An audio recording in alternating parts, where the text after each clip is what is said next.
Yes, Well, sir. Welcome. Yeah. Welcome to Graded Point Live. Frick yeah. I love that fucking intro, man. Yeah. Luckily, This Micah, episode does not fit with anything else, and I don't give a shit. It's too cute. and luckily Micah came in after the intro, so he didn't have to.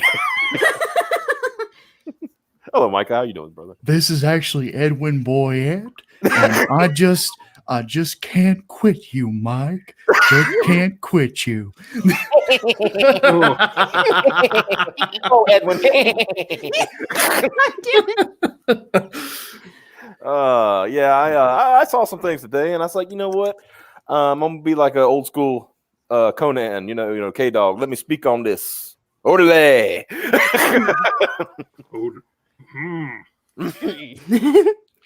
Don't get started. Look, I know you know Spanish. Shut up. it shouldn't be andale. No, he used to say orderly.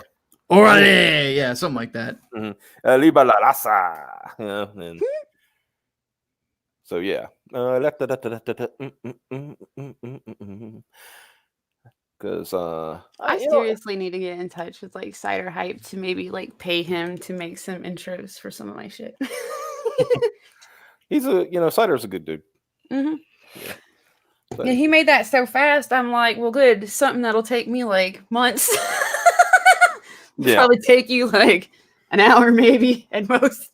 Yeah, he's getting good at that stuff. So is worded considering Micah's feelings for Edwin and Gail's feelings for Micah. Yeah, let's not go there. Yeah, I mean, I guess there's worse things in the world than getting sexually harassed by Gail Simone, but not very many.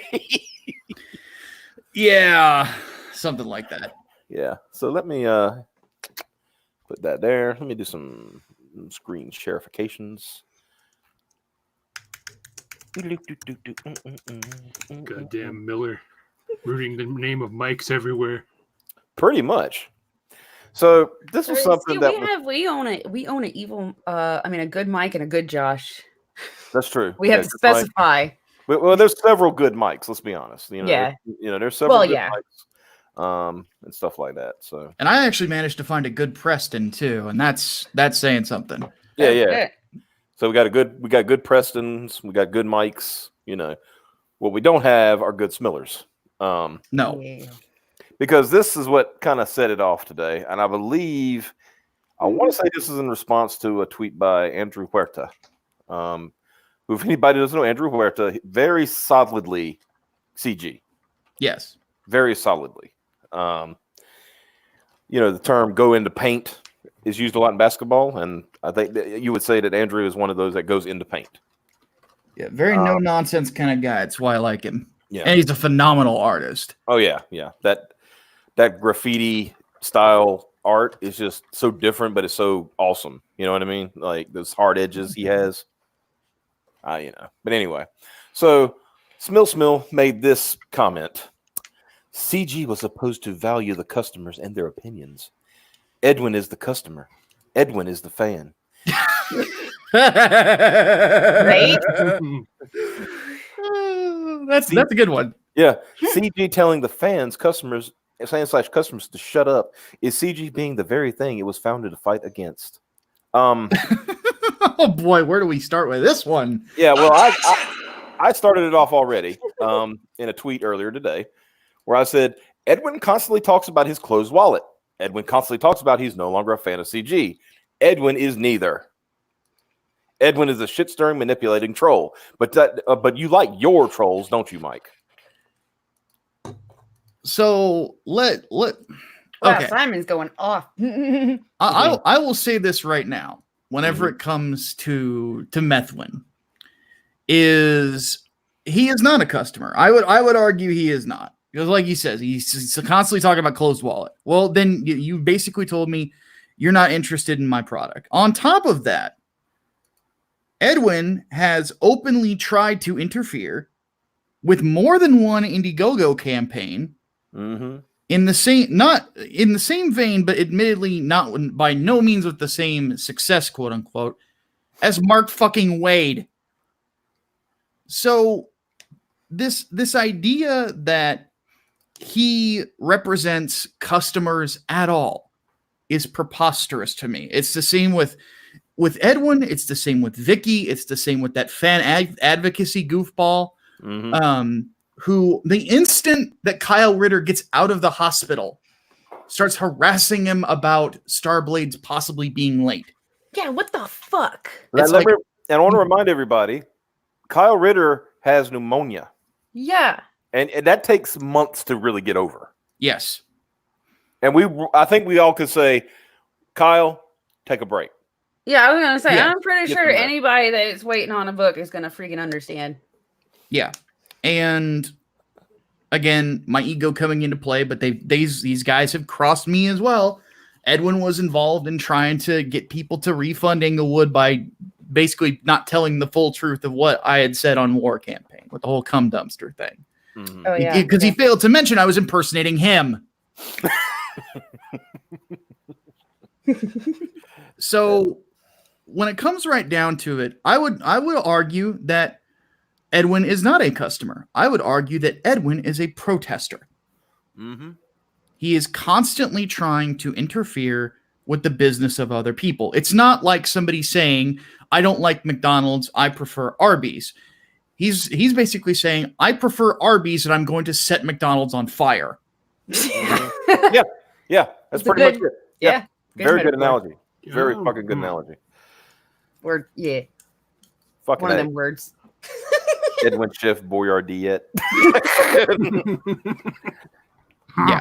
So this is so silly to me.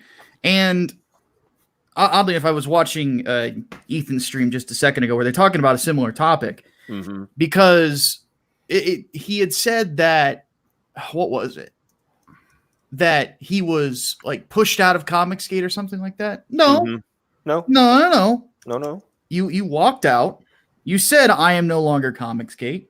Both you and Doug. And from there, you have tried to burn it down ever since. You know, it's like leaving the McDonald's and then trying to set it on fire as you walk out. Yep. Yeah.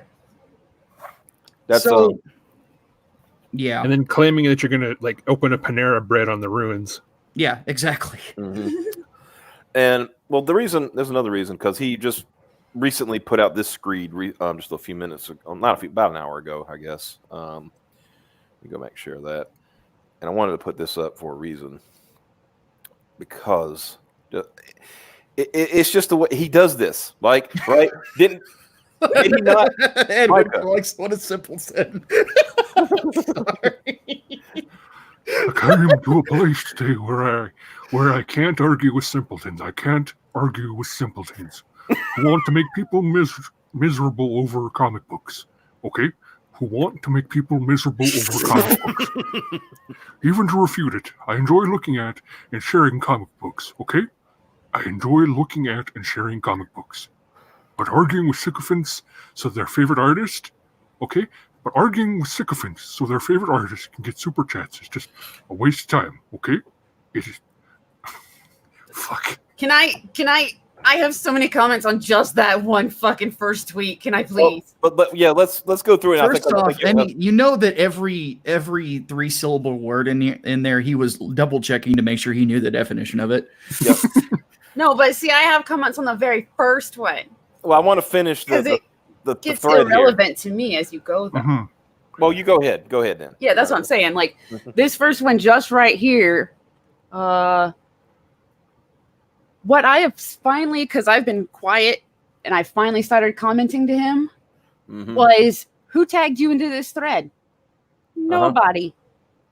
Who's talking about you in this thread? Nobody. Why are you here? Why? Because Edwin is the meme police. That's what I'm saying. I have jumped into threads now. They're talking about something, they're probably talking to Vicky or something, but it has nothing to do with Edwin, right? He jumps into these threads and it's like, oh man, can't believe it. That is a good one. Oh, fuck, I gotta read it. Hello. Let me see. Hold on. I got this one. You got it. Go ahead. Hello, fellow Christians. It is me, Edwin Boyman. Please eat the bread of me body and the wine of my blood. My blood. What? What do you mean this is a comic book store? Exactly though. Like he's saying it right here. I'm like, you're tired of don't want to argue with simpletons, sycophants, and all that good shit. But I now keep pointing out to him, nobody tagged you in this thread. This thread isn't about you. Sorry, this is a Wendy's. Yeah, basically, that's what I need to start doing, sir. This is a Wendy's because he jumps in and tries to make it about him, and I'm like, you realize that if you just shut the fuck up, I have putting yourself in the threads yourself, you wouldn't have to see or talk about this shit. One person commented on my thread, earlier about Methwin and his and him being the customer and the fan. Oh God. The guy made a good point. He said, from now on, I think a lot of CG creators, when they get these kind of people, the Edwins, the Rumble puppies, the fans and people like that, you just leave them with a simple message just saying, like, if you have any questions, please forward them to my Indiegogo page. Right. And then just leave it at that. Just let them go. Let them die. You know? But you don't need to defend themselves that badly on Twitter. It's Twitter. It's meant to be Thunderdome. And, and on top of that, you can say, did you back the book and have a problem? Oh, you didn't back? Then you're not one of my customers. Well, it's funny because I think it was yesterday I was listening, or was it this morning I was listening to Ethan? Because he did do a stream. Yeah, he did stream this afternoon, the early morning afternoon. Oh, look at him talking all the stream. Good Lord. We've got quite a few people watching right now, which I think is pretty good. I know, but twice in one day, God damn it, Ethan. Actually, third time. Will you save some airtime for the little guys? Third time today. Third time. Oh, Jesus. Yeah. Come on, man. But no, for real. Save some airtime for the little guys. Those nobody backwoods streams. Oh yeah, the John Kelly. We're not these nobody backwoods streams. Only 200 viewers. Only 200. Yeah. The guy doesn't have 200 views on his whole channel. He's talking about. I know. He's one of those people that he may have made one relevant point a long time ago, and they subbed to his channel and then never looked again. Mm-hmm. That he's that type. Yeah. Where am I? Okay. That argumentation is anti-aesthetic, anti-productivity, and low self-agency. Okay. What the fuck does that mean? Anti-aesthetic. No. The hell with that. Low self-agency. Meaning. The only one of those three that would even make any sense is anti-productivity. Yeah. Low self-agency means that it's almost like you're just like you're reacting to it. He's calling us a cult. Yeah. Derp. That means I'll have to let slights and nonsense pass by, okay? I'll have to let slights and nonsense pass by. I'm okay with that. Even refuting it to get drawn into a low-tier moronical circle of dupes and time wasters, okay? Well, wait a minute. Let's break this one down. Edwin, what do you do? Mm-hmm. Like, the Edwin boy saying this when he keeps getting called out for inserting himself into threads, not being tagged in, not being talked about. This entire my God, I can't. So Edwin's got a couple thousand subscribers, which that's nice. But the thing, and YouTube tells you this, is that your goal should be to get around 10% of your subscriber base watching every video. So, for example, I've got about 19,000. So for me, my goal is with every video to try to get around close to 2,000 views. If I'm hitting 1,500 to 1,900, I'm good. I'm happy. If I'm not, I'm pissed off at myself. But that's because I hold myself to a high standard. But Edwin has 2,000, and the highest views that he's gotten over the last month are 264. So he's kind of there, but that's at the highest. He's also got these in between. They're like 72 or 99. It's like, this is not it's not a good look. You know, if you have around that many subscribers, you should be getting about 500, 600 people because you've got a small but dedicated audience. Mm-hmm. And this guy, like,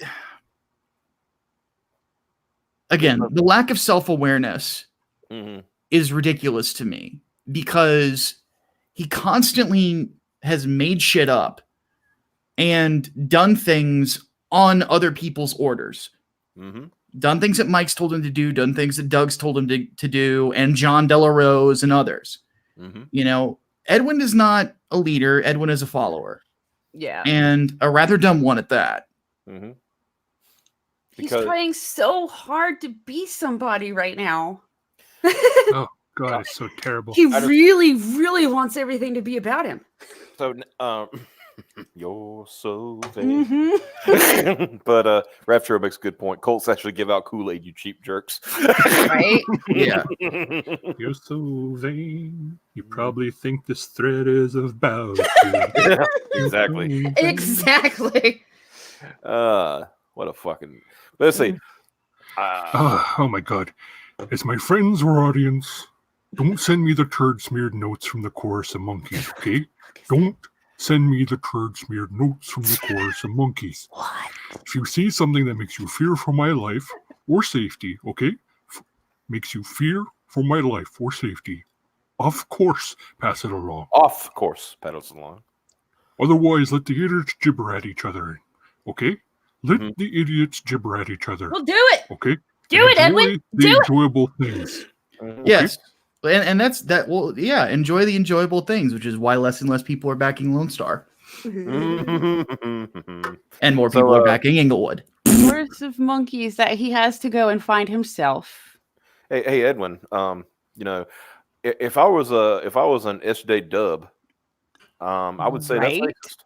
Yeah, that's fucking racist of you, Edwin. That's kind of a racist comment to make, man. You know, I'm just saying. Yeah. I don't actually believe that, Edwin. Don't think I'm gonna call the fucking police on you because honestly, you're not worth a damn. Why am I doing this tonight? You know, people ask. Like, well, it rubbed my shit the wrong way, man. I'm just tired of this bullshit. Right? I'm gonna show you.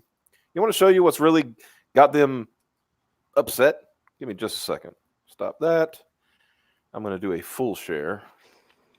Ooh. Yeah. Fancy. Do an entire screen share. I'm going to show you what's bugging these folks.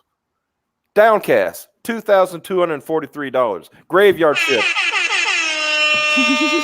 Hold on, let me refresh that. Graveyard Shift, $60,480. Cash Grab, $78,267. Through the Woods, $9,336. Grim Reaper, $837. Just launched today. Grayscale, already $580. You know why? You know why they're fucking pissed off? They're not getting this anymore. They're not going to get it anymore. Because they ruined their audience. That's why.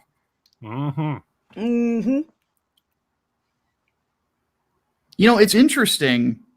Somebody on this morning's stream, I watched it because my sleep schedule is beyond fucked right now.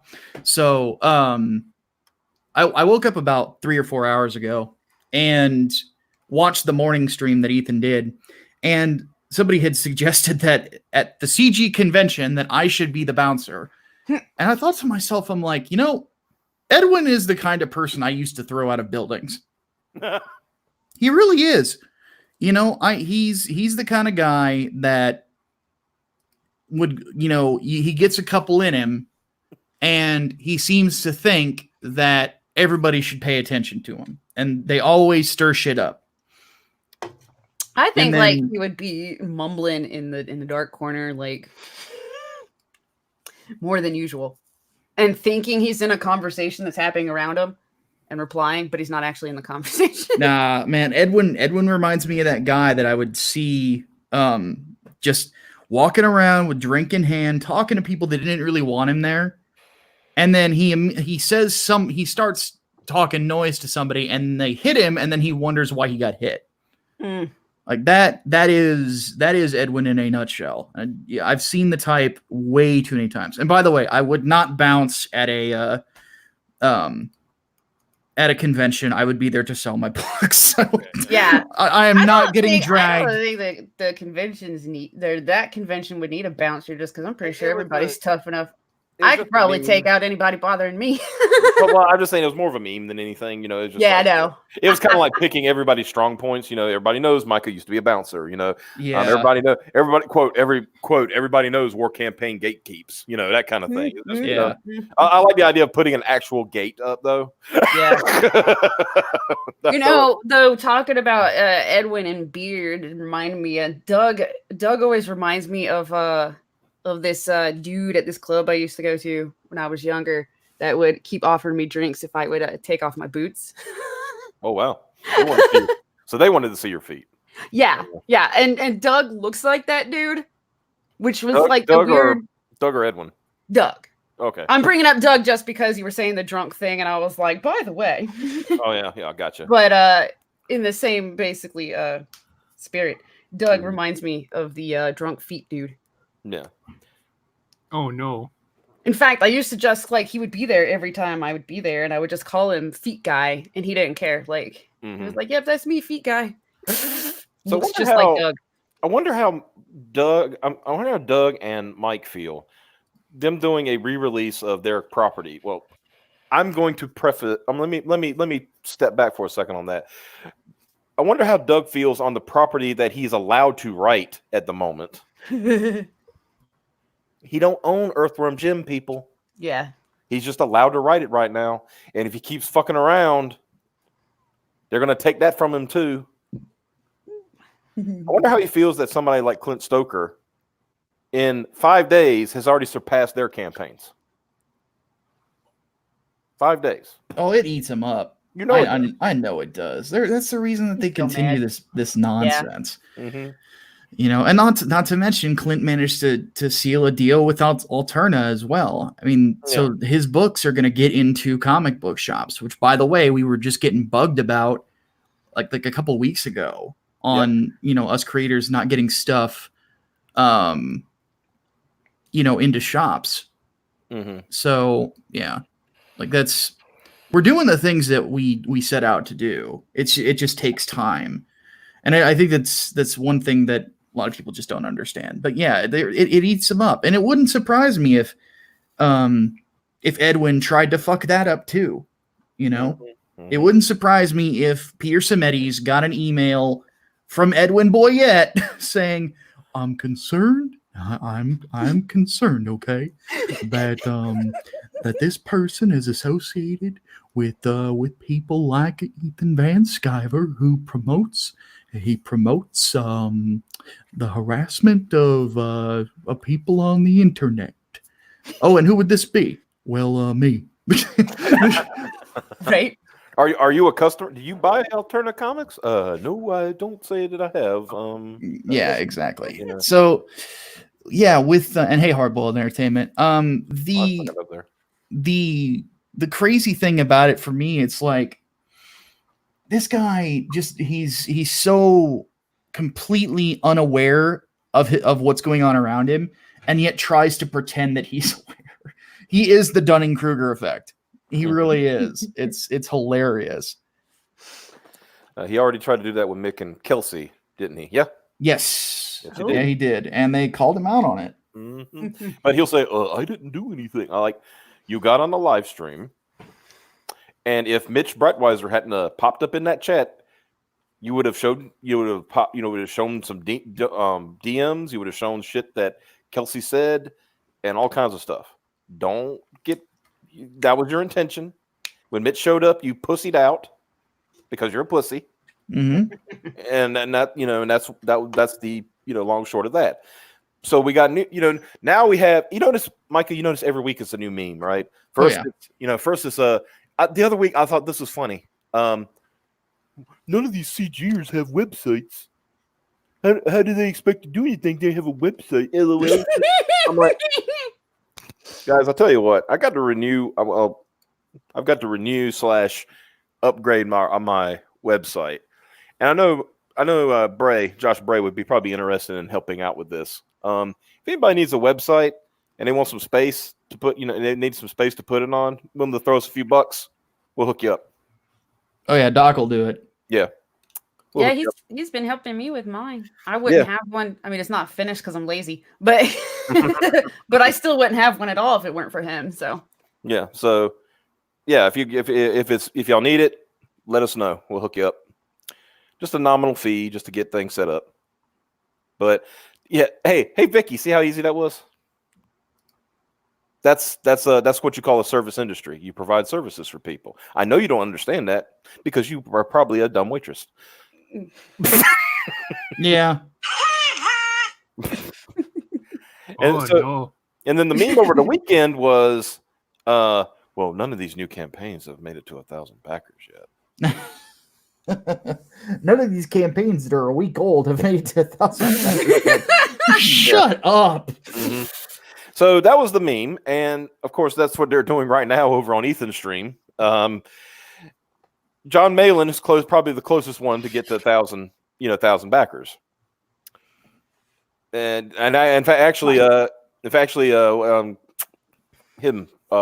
Cecil is close as well. So they're doing a big push right now to get them to 1,000 backers because now that's the big. Now it's not the money; it's the backers. Now I wonder what they're going to change it to next. Oh, they've already said that, the 40% thing, and they try to use Richard's or Richard C. Meyer, your boy Zach. They try to use his campaigns to say, "Well, this shows that you've lost customers." I'm like, okay, I can break this down for you. Jawbreakers 1 became a rallying cry because the campaign went through at about, and I think it ended at 130,000. Yeah, it was around that when it ended on the 30-day campaign, and it was $130,000, and that was as you can go back and look at his videos from that time. Zach was saying all those people that were talking shit about me have been quiet for an entire month. Yep. And then after that campaign stopped, that's when he announced his Antarctic deal. Then they started up again. That's when Mark Wade pulled his shit. Well, now those fans who thought I could go to a comic book shop and get Jawbreakers now know they wouldn't be able to get it. That's why they went and backed it. It became a rallying cry and a phenomenon. Yeah. Right. The second Jawbreakers was 250-some thousand, or 243, I think. Yeah, 243,000. Not nothing to sneeze at. Yeah. Yeah. He's not quite in the in our faces as he was when that stuff was freshly going on. And also, Zach does not utilize his audience like he should. And he'll probably admit that. But yeah, Jawbreakers, closed at $193,000 with about 5,000 backers, and then doubled that during the on-demand phase. Yeah, and of course, Ethan's kind of campaigns. We know $1 million for the assorted cyber fraud campaigns, which I find funny. That was the other meme. Remember that meme that's like, Ethan's next campaign, he might only make $600,000. He's like, wow, I wish. He said, can you imagine, guys? I'm only going to make $600,000. Only. Can you, Micah? Could you imagine like years from now, somebody's like, Micah Curtis is only going to make $600,000 in this campaign. While I dry my eyes with $100 bills. Yeah, exactly. Oh, that'll be the life. As you're leaning back in your in your new Lambo, if you could fit in one. I'm not saying you're fat. Wow. I'm just saying you're a big guy like me, and it's hard to get into things like that. I will say this. I am as big as I am surprisingly lean for my size. So yes, I should be fine. Yeah. Well, I'm just talking about because I get into sports cars and I feel crunched up, and I'm like, get me out. Look, lady, you know what? Hold on. Remember, I got things for you now. This ain't one-sided anymore. You got to remember it. So I'm gonna. Bitch, are you for real? I like how half of the ones that you have for me mute me so that it can play. You can talk over mine. Well, actually, no, I can't. It mutes me too. Yeah. So see what you know. Yes, no, but you can talk over mine. Everybody can talk over mine. Yeah, well, that's true. We got us a super chat there. We got two of them actually. Fatty Sass. Oh, okay, I thought. Waitresses Sass. There you go. Now, not every waitress is a Vicky, but I do No. hope that Vicky gets all of the Karens. Yes, exactly. And to answer John Penn, I am 6'2" and I have a 77-inch wingspan. I am a very large individual. My shoulders like barely fit indoors. I'm just a little bit larger than you, but Really? not that much. Yeah, 3 inches. Ah, Yeah, Mike's he's a tall native man. It's all that moose meat. You know who isn't tall? Sweet Piper. Well, yeah, but you know who else isn't tall? Smiller. Miller.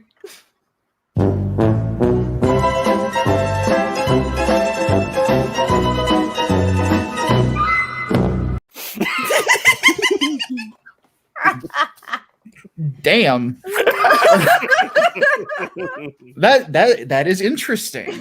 Yeah, because he claims 5'7.5", right? Mm-hmm. Standing next to somebody who's 5'7", he's somehow shorter.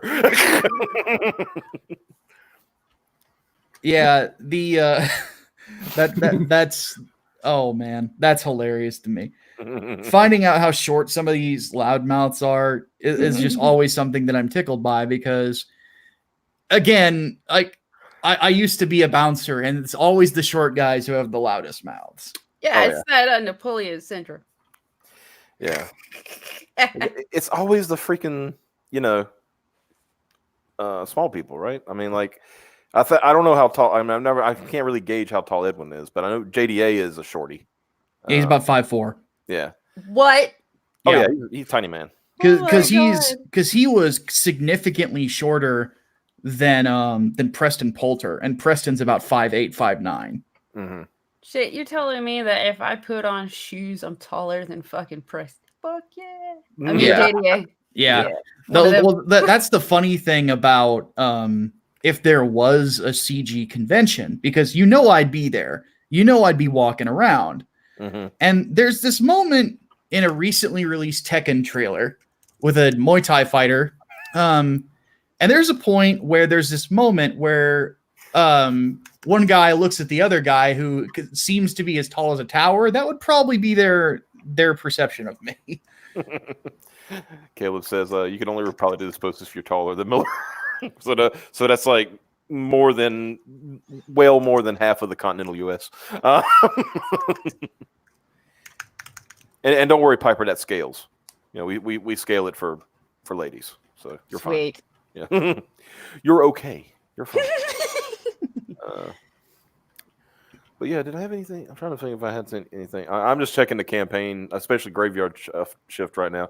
He's at 900. He started the night with Ethan at 900 backers. He's at 977 backers.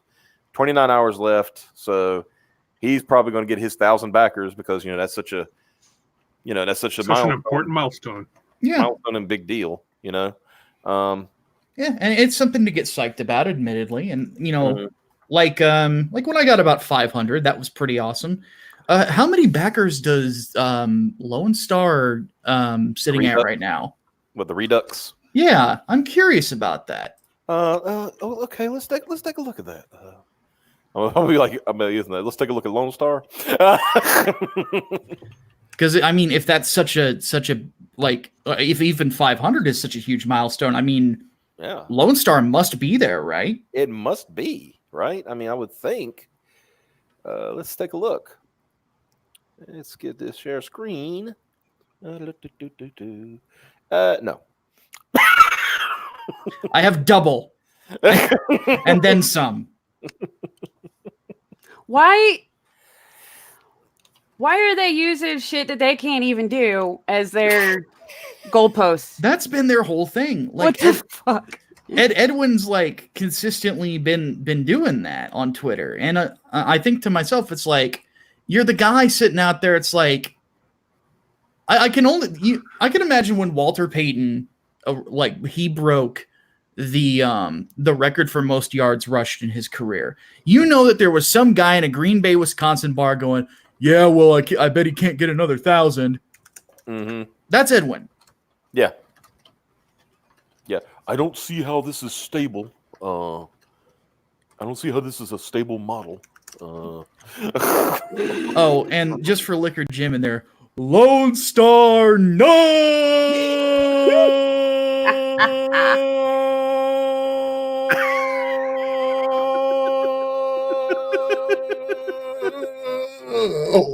I can't go as long as Cecil, but I didn't know Cecil had those lungs on him, man. no, I didn't either. Holy shit! Like he was just kept on going. I was like, holy crap, man.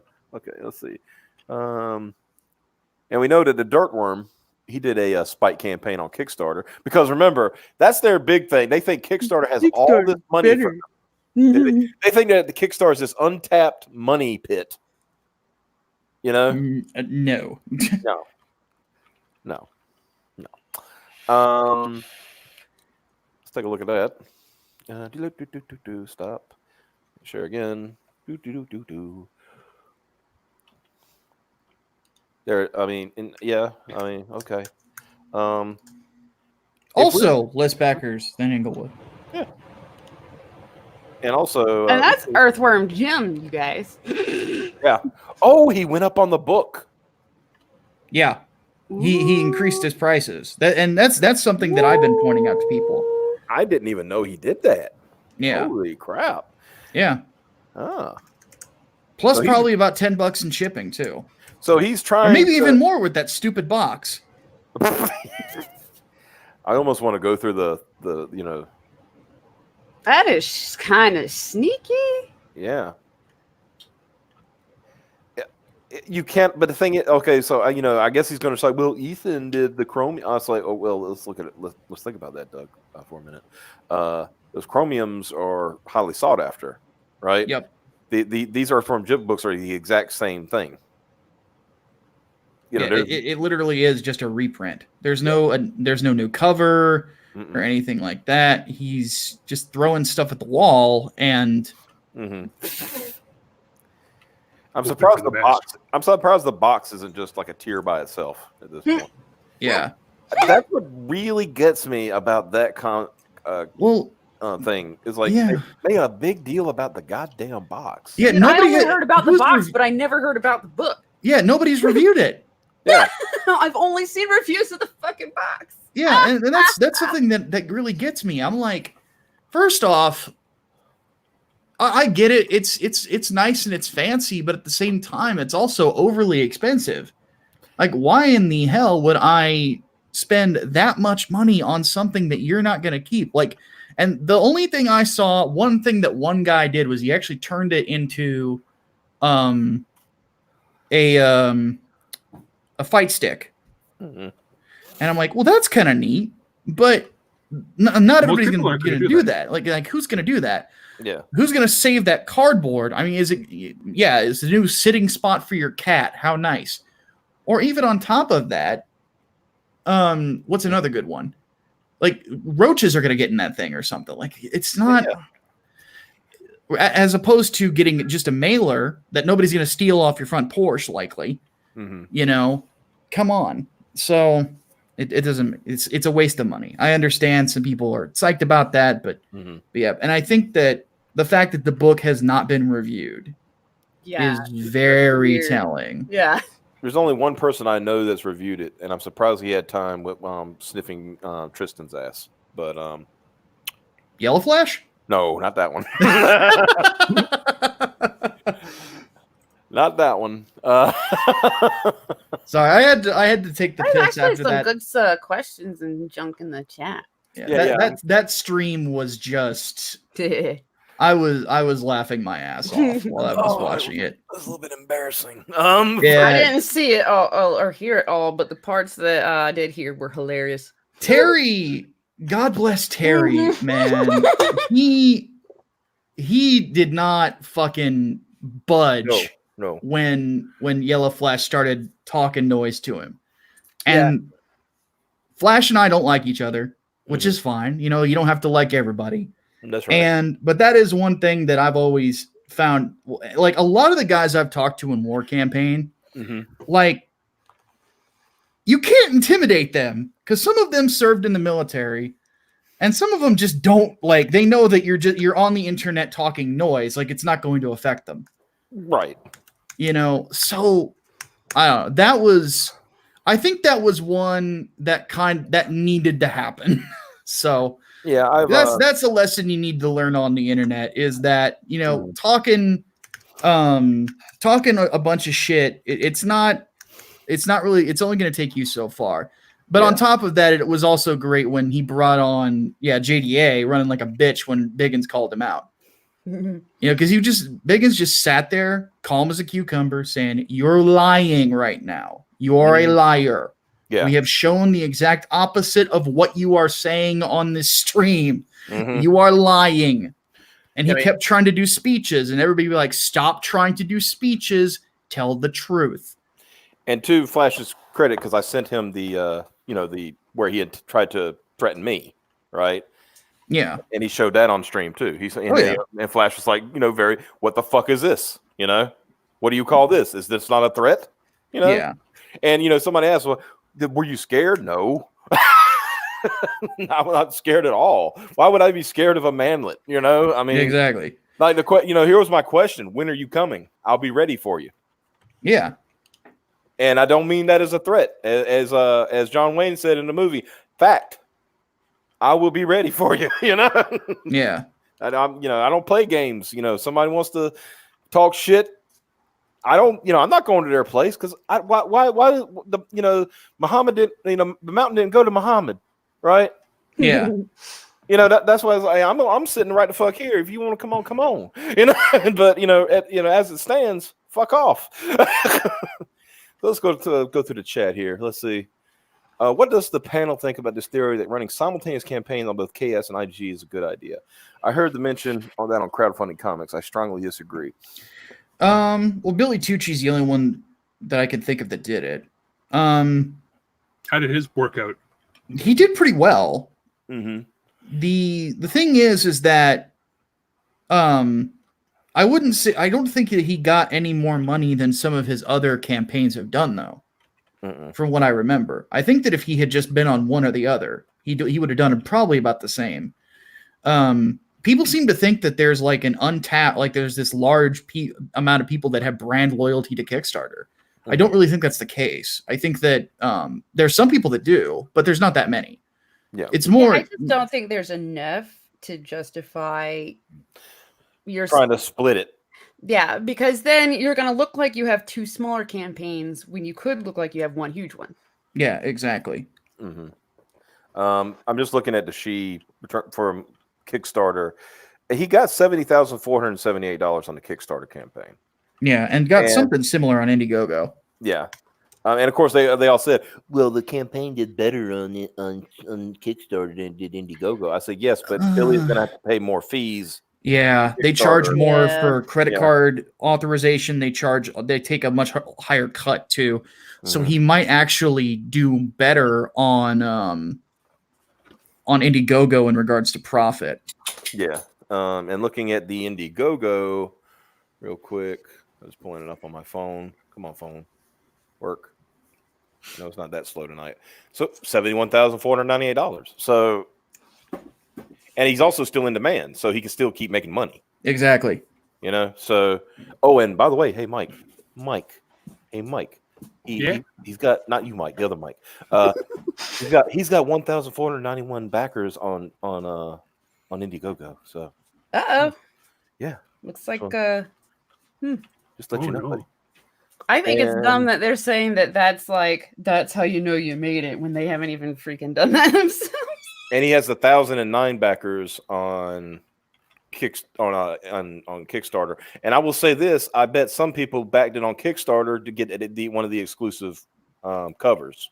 Yeah, so there's a Kickstarter exclusive cover and there's an Indiegogo exclusive cover. Yeah, I was thinking about that. Like that would be a cool aspect of it. But I think the fact that Kickstarter and Indiegogo work differently with your money and stuff, that it's just not a good idea to do both. It's splitting hairs and you're splitting your money, right? Yeah. Because and your campaign is still going to look way bigger if you pick one, because if they really want to back it, they will go and back it. Yeah. Also, it's starting to be shown time and time again that Kickstarter is a hostile platform. Yes, the people who run it. I've genuinely considered putting Inglewood on there just as a lark. See what happens. Just to see if they kick me off. Right. Because I'm a white guy writing a black character. Yeah.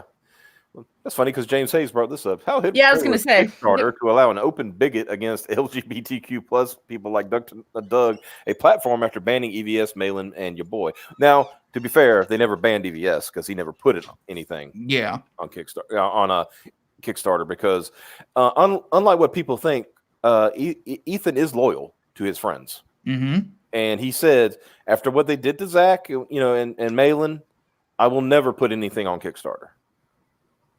Yep. And I believe him. Yeah. See, I'm trying. Oh, yeah. And we pointed out, JDA running like a bitch with Mr. Biggins. I mean, that was beautiful. Oh, yeah. With Mr. Biggins. I said, man, I got to say, Mr. Biggins sounds like a fucking alpha male. He's one of those guys that when you realize that you could tell he's not a small man, you can tell that he's got confidence. He's got his wife and he's got his kids and he's got a good life and he's got no reason to stress about anything. Yeah. Especially stuff on the internet. Right. And that's what I was like, when More Campaign, they were talking to them last night. They said, and I kind of agree, don't let John Delarose intimidate you. No, he's not. He intimidates himself. He's a short guy in California who is a bit of a sociopath, but at the end of the day, like, he can't actually do any damage to you. Mm-hmm. Not for lack of trying, mind you. Yeah, not for lack of trying. He tries to give you the impression that he can hurt you. Mm-hmm. And at the end of the day, if he did do something that could potentially pose harm, he goes by his real name on the internet. Mm-hmm. And you could take that to a police office and say, hey, just so you know, this guy just put my information on the internet and might be encouraging people to hurt me. Oh, what's his name? Oh, it's not, he's dumb, but he's not that dumb. Right. So Hardboiled makes a good, and people are answering in the chat, but I figure this is a good discussion point. What do we need finished and able to show with our comic projects when we start off our Indiegogo campaign for them?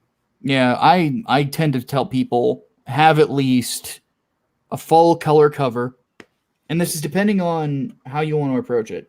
If you're coming forward with proof of concept, which is basically showing that this is a book that is going to happen, and I need support to fund the actual production of the book, then you should probably have a fully finished cover, pencils, inks, colors, a logo, and then I'd say about 4 or 5 pages of pencil work. Mm-hmm. Fully finished pencil work, like it's ready to ink and it's ready for color. And some colorists don't even need the inks. So yeah. That way, it at least shows that you're a serious campaign and you have somebody working on the art. Yeah. Yeah. That there's the vision. That's what people want to know is like, is this actually going somewhere?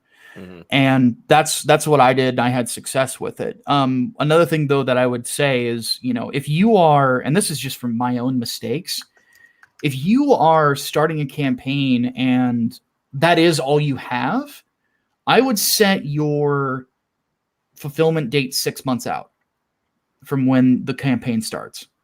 Yeah, I should have done that because that's around the time Inglewood will be done. Is about 6 months from when I started it. So the otherwise, the only other thing you can do is like you could just get together with some buddies and say, hey, let's just work on this in our in our spare time, and then whenever we have most of it done, then we'll go live. It just depends on how you want to approach it. Yeah. Somebody commented to me on Twitter just 6 minutes ago and made a very good point. It's funny, kind of round that back here a little bit.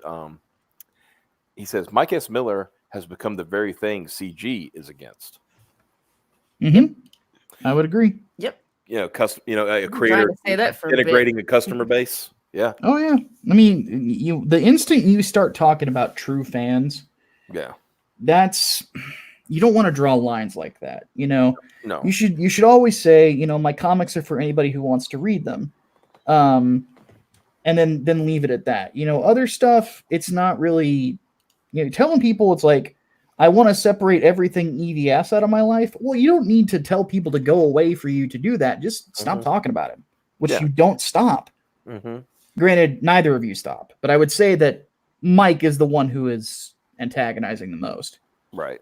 Because he thinks it's 4D chess. Not really. But as Malin told him, he says, you're trying to play this 4D chess, and I'm playing checkers like a motherfucker.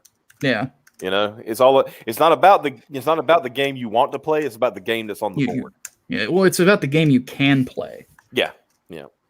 And he can't God, he can't even play Parcheesi. What the fuck do you think he's gonna play 4D chess? Get out of here. You're not Trump, Mike. You're not Trump. You're not some kind of great genius. Everything you do is wrong. Everything you've done is wrong. The only time you've had any success is when somebody carried you across the fucking finish line. Mostly because your legs are too short. Oh, no. I would say don't make your Indiegogo page 10 miles long. Don't make me scroll, damn it. Yeah.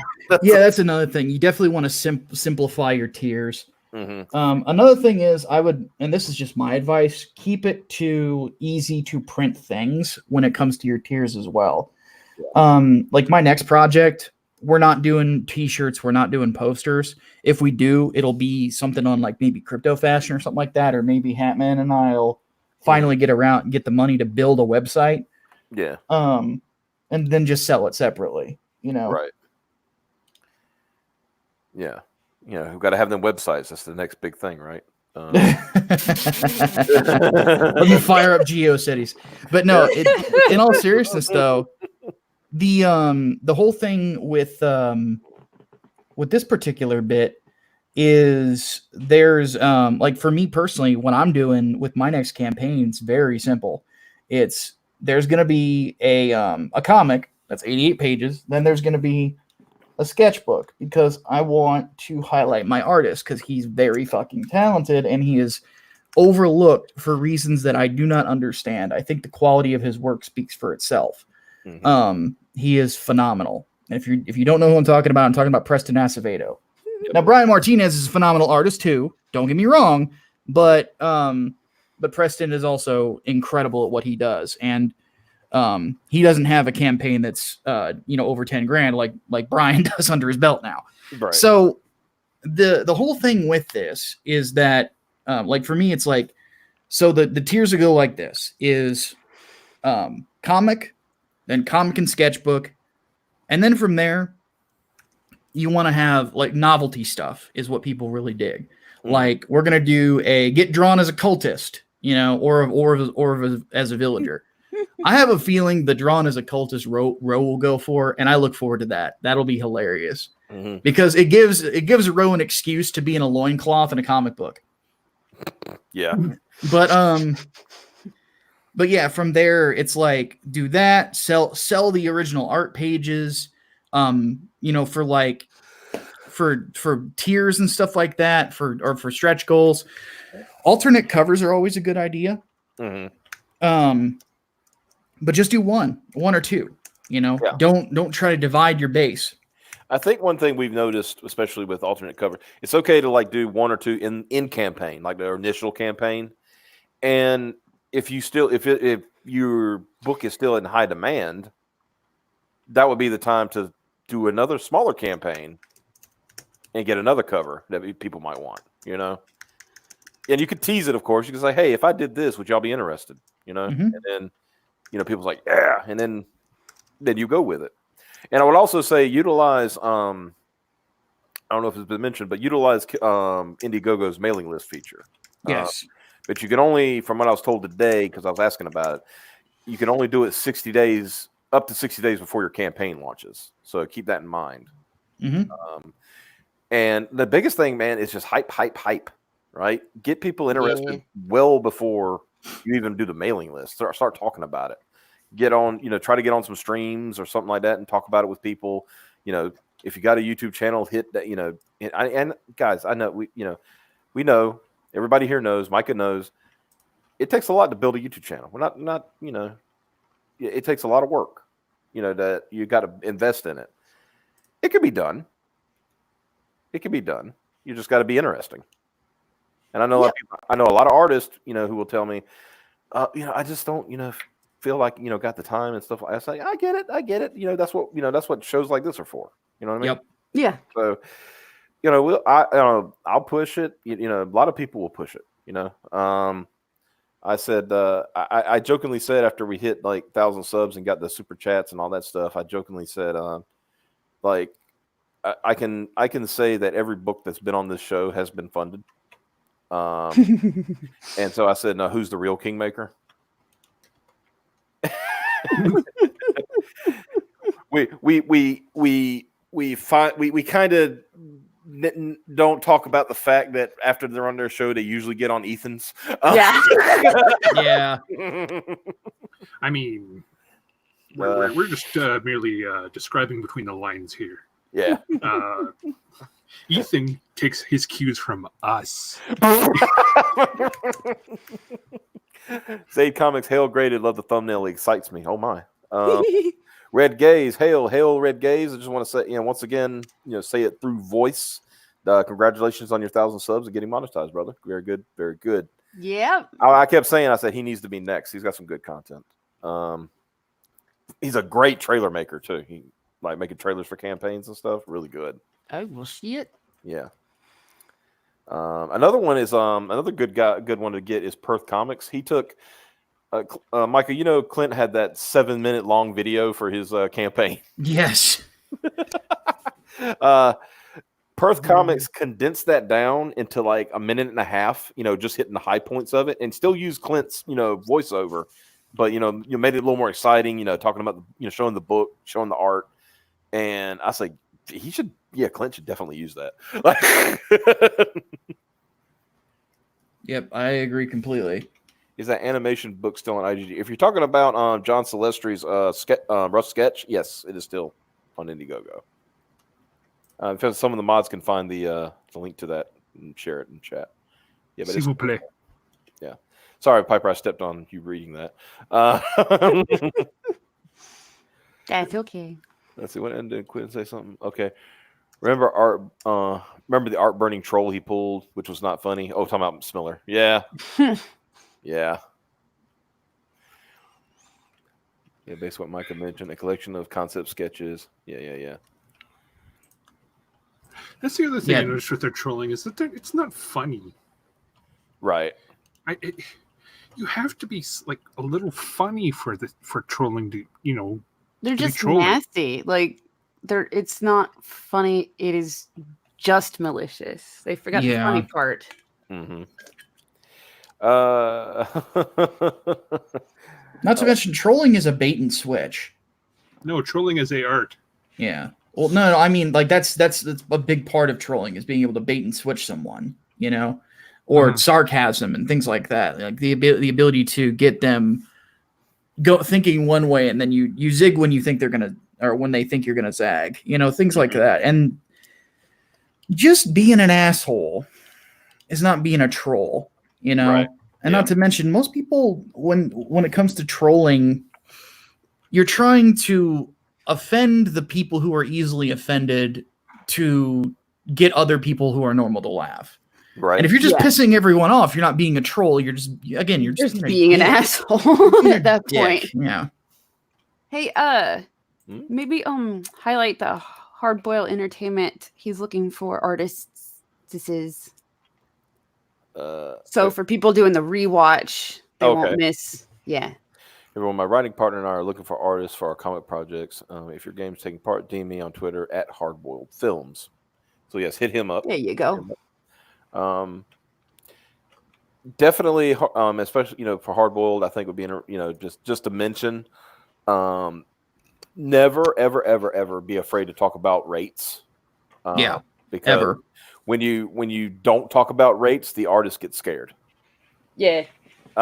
Because they're gonna think that you're trying to wait till you're funded to figure out their pay. Yeah, that's an upfront negotiation. Yeah, and a little bit of background information, and you do not never pull a Nasser. Never ever publish an artist's page rate in public ever. No. because the instant that other artists see that, they will never work with you. Nope. And for good reason, because it shows that you're untrustworthy. That's a behind the scenes sort of negotiation. And a lot of goes into page rate because plenty of artists charge also based on how interested they even are in the project. Yep. Like if it's something up their alley already that they really like doing, they might charge less than say, yeah, I'll do that. It's not really I'm not into feet, but I'll draw this. Right. I'm capable of it, so I'll do it. Yeah.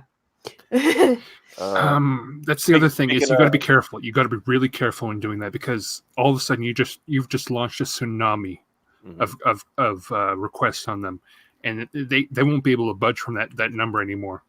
Yep. That's what I'm saying. You don't post there because so much goes into them deciding their page rate. Mm-hmm. It's never just it's this or it's that.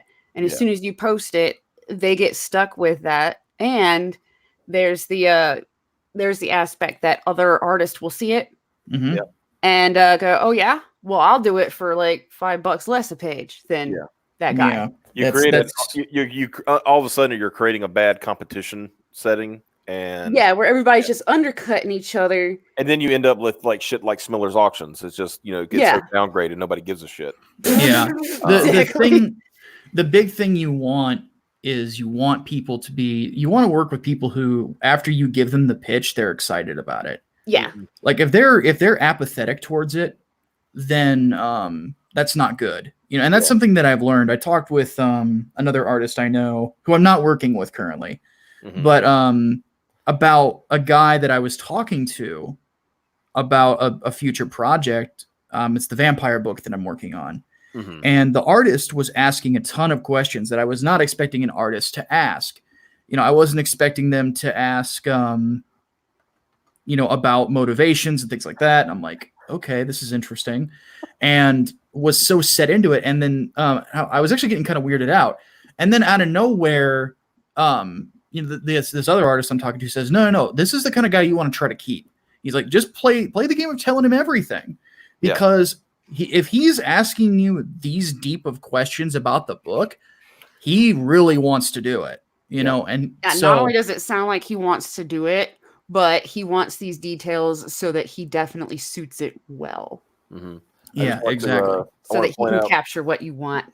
If I may point out, getting a hail in the chat, and I want to say wink, wink, nudge since we're talking about artists. Hello. If you could see me smiling, I'd be doing a little wry smile right now. There's a message from Micah. Hey,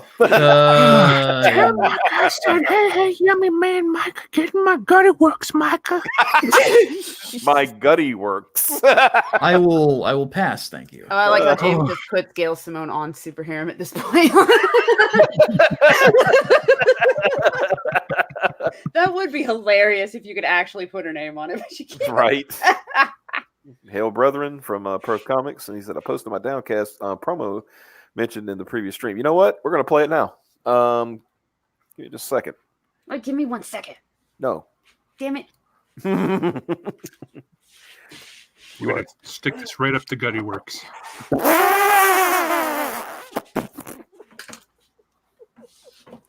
Here we go. Let's see if I can find it. Where is it, dude?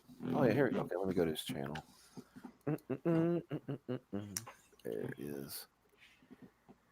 All right.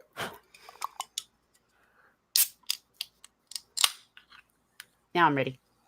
Got her sippy. Had to get a little.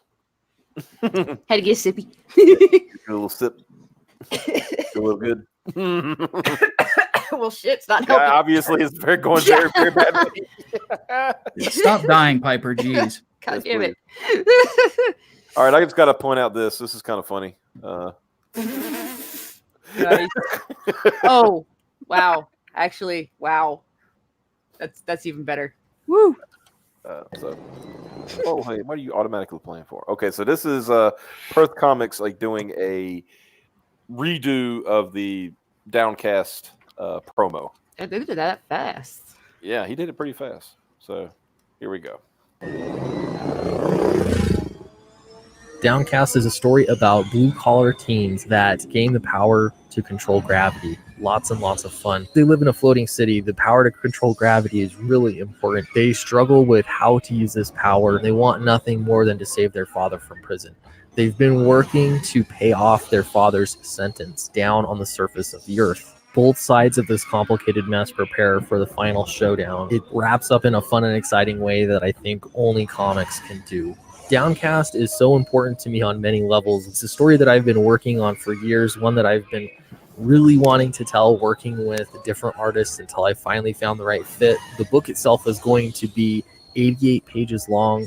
We're going to have 52 pages of sequential art to tell the story, Downcast, Rise and Fall. We're going to have 26 pages that are the secret history of Strata, and then we're going to have an additional 10 pages of extra content, behind the scenes things, and different images from special artists that are working on the project. I am Clint Stoker. Welcome to my campaign, Downcast, Rise and Fall. Thank you very much for your support. And that was just taking what Clint had said in his, and then, you know, You're just putting it with the sounds in the background. Yeah, succinctly. Yeah. Like, yeah. 7 minutes is way too kill. Because I can hear John Malin now. I really like that, though. I really like the clips of his description because it doesn't have that rehearsed. It sounds like he's just excited about book. Yeah, the part where he says, like, you know, this is something I've been working on for years, you know, and stuff like that. He'll come. Yeah, that sort of thing. Yeah, it can definitely help sell books. Like, I tend to do things just like a trailer. Yeah. You know. But yeah, that's you know, like I said, you know, hail Perth Comics, because that was a good remaster of the Downcast. Yeah, amen to that. Yeah, Clint was on last week, and you know, he's a fun guy to talk to. Got him laughing really good. I think his favorite, you know what? I think his favorite was this, since we were talking about you know, a certain someone earlier.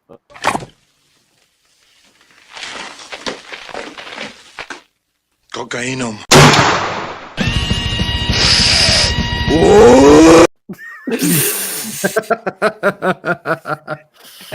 He said that one caught him off guard. Yeah, I remember that. That was pretty good. Oh man. Here's one we haven't played in a little bit.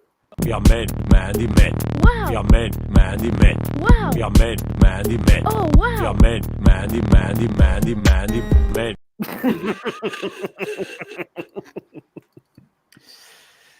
I will never forget that stream of roasting that Doug video. Oh, it was great. You know what? I don't care. I want to play it now. Let me get it set up. Because I clipped it out because it was so good.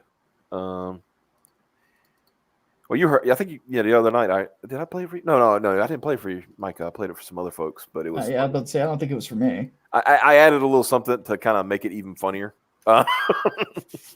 if that's possible, right? Where are we at here? Just give me a minute. You know, Piper knows it takes me a while to find stuff because I don't organize shit. 1 eternity later. I mean, yeah, pretty much.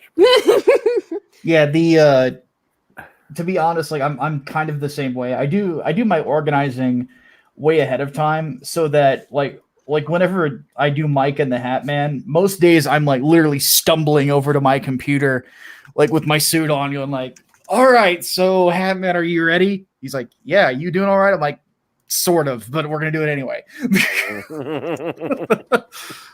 I don't know how Hat Man puts up with me sometimes, but he does. So I'm trying, but yeah, let's see. That's that one. Gotta kind of. What are we doing right now? Like, I'm gonna play the video of these guys were enjoying themselves. Is it? Yeah, this is it. Found it. All right. Bring up the player. And all right, that's gonna be interesting. Because Edwin does these. Well, not Edwin. Doug does these weird videos, right? Ugh. And Michael knows what I'm talking about. They're just strange. They're non sequitur. Yeah. That's his sense. Like, one thing I will credit Doug for is that there are very few people that can do non sequitur like he can. The success of Earthworm Jim is obvious.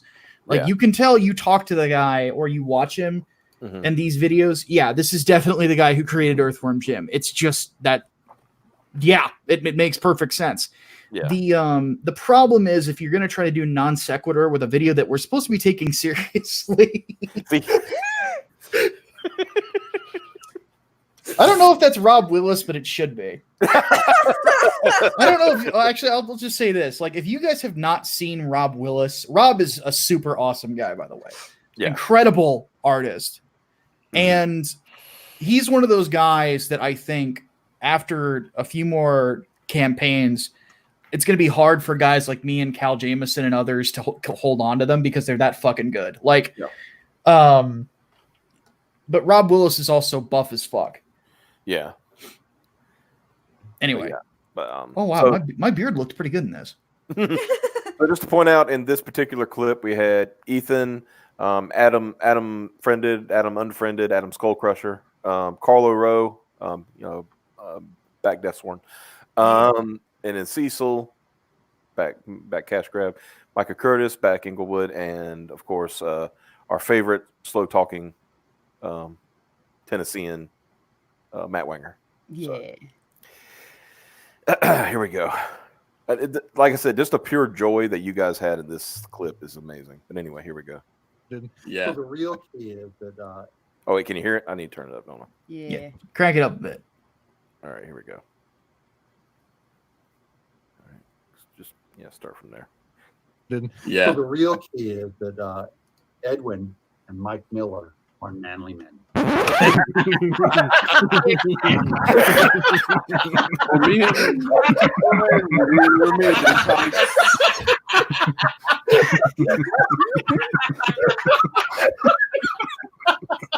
Dude, that laughing is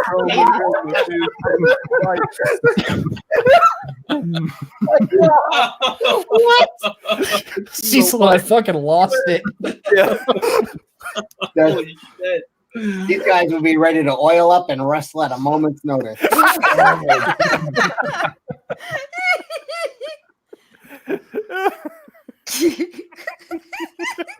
Yeah, you did forget to say back super harem, I think. Oh, I did. Okay, back super harem. Yeah, definitely. Though Joe Ball, because I know it's you, Joe. Certainly raked in the cash on that. And rightfully so. Yeah. In all seriousness, Joe, at some point, you and I need to work together, man. I think that we'd make a pretty fucking awesome book together. Yeah. So, because I can't draw for shit. That was a beautiful. And the reason I put that together was because somebody tried to say that those God Squad videos that Mike does, right? They were trying to say, like, look at the pure joy and friendship these guys had. I was like, so a tapeworm, a snake, and an idiot walk into a car. Tapeworm, a snake, and a jackass. Yeah, there you go. Yeah. But the whole point of the clip was like saying, look the joy on the other side, and they're talking about us, right? There is no joy on the other side, and I mean that kind of proves. What? Dude, I'm having a fucking blast. I was gonna say pretty much everybody over here is having a blast on a daily basis. Go to Micah's channel after you're finished watching this. Go to Micah's channel. He did a video the other day where he said basically how he's having a blast and why. And of course that was like, people saying that you're gonna knife Ethan in the back, and the anti-Comicsgate people are cheering for that to happen. They want me to be the next Miller. And which is funny because they hate you now. Oh yeah, they fucking despise me. But for some reason they want you at the same time. Oh yeah, right. Well, and that's the thing. It's like, I know that was part of the reason that JDA and Captain Cummings tried to mend fences with me and and that I knew who was behind it. I'm not stupid. Yeah. You know, I know the games that they're playing. But on the flip side, there had also been some people in my comment section who were saying, like, you know, you're limiting yourself to Comicsgate. And all I said was there's two elements to this. First off, I am a white, right of center Christian who's very, very open about his beliefs. I have a crass sense of humor, of course, but that's just me. But, you know, I'm very, very, very open about what I believe and why and all these other things. Yeah. And the thing about me is, with all of that, do you really think companies that hire people like Ta-Nehisi Coates or Zoe Quinn, you know, the Antifa supporting Zoe Quinn, the Antifa supporting Rob Sheridan, you know, that hire these people would ever in an instant hire me to have that? I'm like, the instant that all of this started going on and I started understanding the comic book industry, I knew that my dream of ever writing the Amazing Spider-Man was fucked. It's never going to happen. You know, never. But as time went on, I got okay with it. And that's why I started coming up with my own stuff.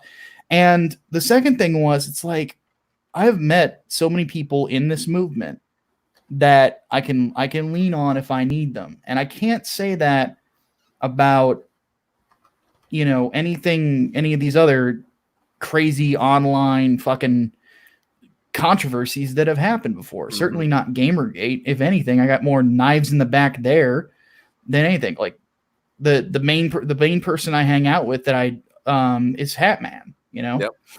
Who also got knifed in the back during Gamergate. Oh yeah, exactly. You know, the people that dug me at the beginning of it, you know, either just walked away or started hating my guts, you know. So it is what it is. Yeah. That's funny because I have people that for some reason like to share stuff with me from your channel, right? And I'm looking at this, and I don't care. I'm gonna say the dude's name. I'm sure you've seen it in your comment section. A guy named Tom the Fish. Yeah. Comicsgate, like all other gates and fan revolts, is doomed to failure. It lacks a tangible end goal and that the means to get anything done. Didn't we hear the same thing during Gamergate? Yeah, and there's one big problem with that. Comicsgate does have that goal, you know, and it's not. Let me say this: end goal. Sure, there's probably not really an end goal because we don't want the goals that we have to end. We want to keep setting new ones. Mm-hmm. And like he ends it with saying, "Call it what it is. Your latest attempt to grab relevance when there were always better avenues to go down." I mean, what avenue was open to me? Yeah. What like and that's something that I confronted him on. I'm like, can you name it? Yeah. Can you name where I was going to go, where I was going to do well at all? And he tried to say like, oh, Top Cow might hire you. No, they wouldn't. No, they take one look at my Twitter profile. They would never hire me. No. Image is the same way. I mean, any of those. I mean, maybe Antarctic, but after the stuff with with Zach, no. You know what I mean? Like it's not. And I'll be honest with you, I don't know if I want to deal with people who deal with Bunny Boy anyway. Yeah, and that was another thing that soured me to them. Mm-hmm. Let's see. I'm looking in the chat. By the way, Malin crossed the 1,000 backer threshold. Nice. 1,018. So there you go, Mike. Well, not to mention, it's like one fair bit of criticism that I've seen from people is like some people are comparing their number one issues to reprints of Lone Star and Earthworm Jim. Okay, that's fair, but Malin's is an alternate cover campaign for a book that's not even out yet. That has cracked $60,000 and 1,000 backers. Mm-hmm. Now what's your excuse? Because John Malin's not as big of a name as Doug TeNapel is or Earthworm Jim. Mm-hmm. Let's see. Or you type in the chat. Just say it here. While we're talking. Well, go ahead and say it. One says it doesn't. John Penn says it doesn't cost $1 million to make comics compared to a video game, which is usually the biggest comparison between Comicsgate and Gamergate, except for the fact that Gamergate's goal didn't have to do with making the video games themselves. Yeah. It had to do specifically with the shady shit going on behind the scenes with video games reviews and shit.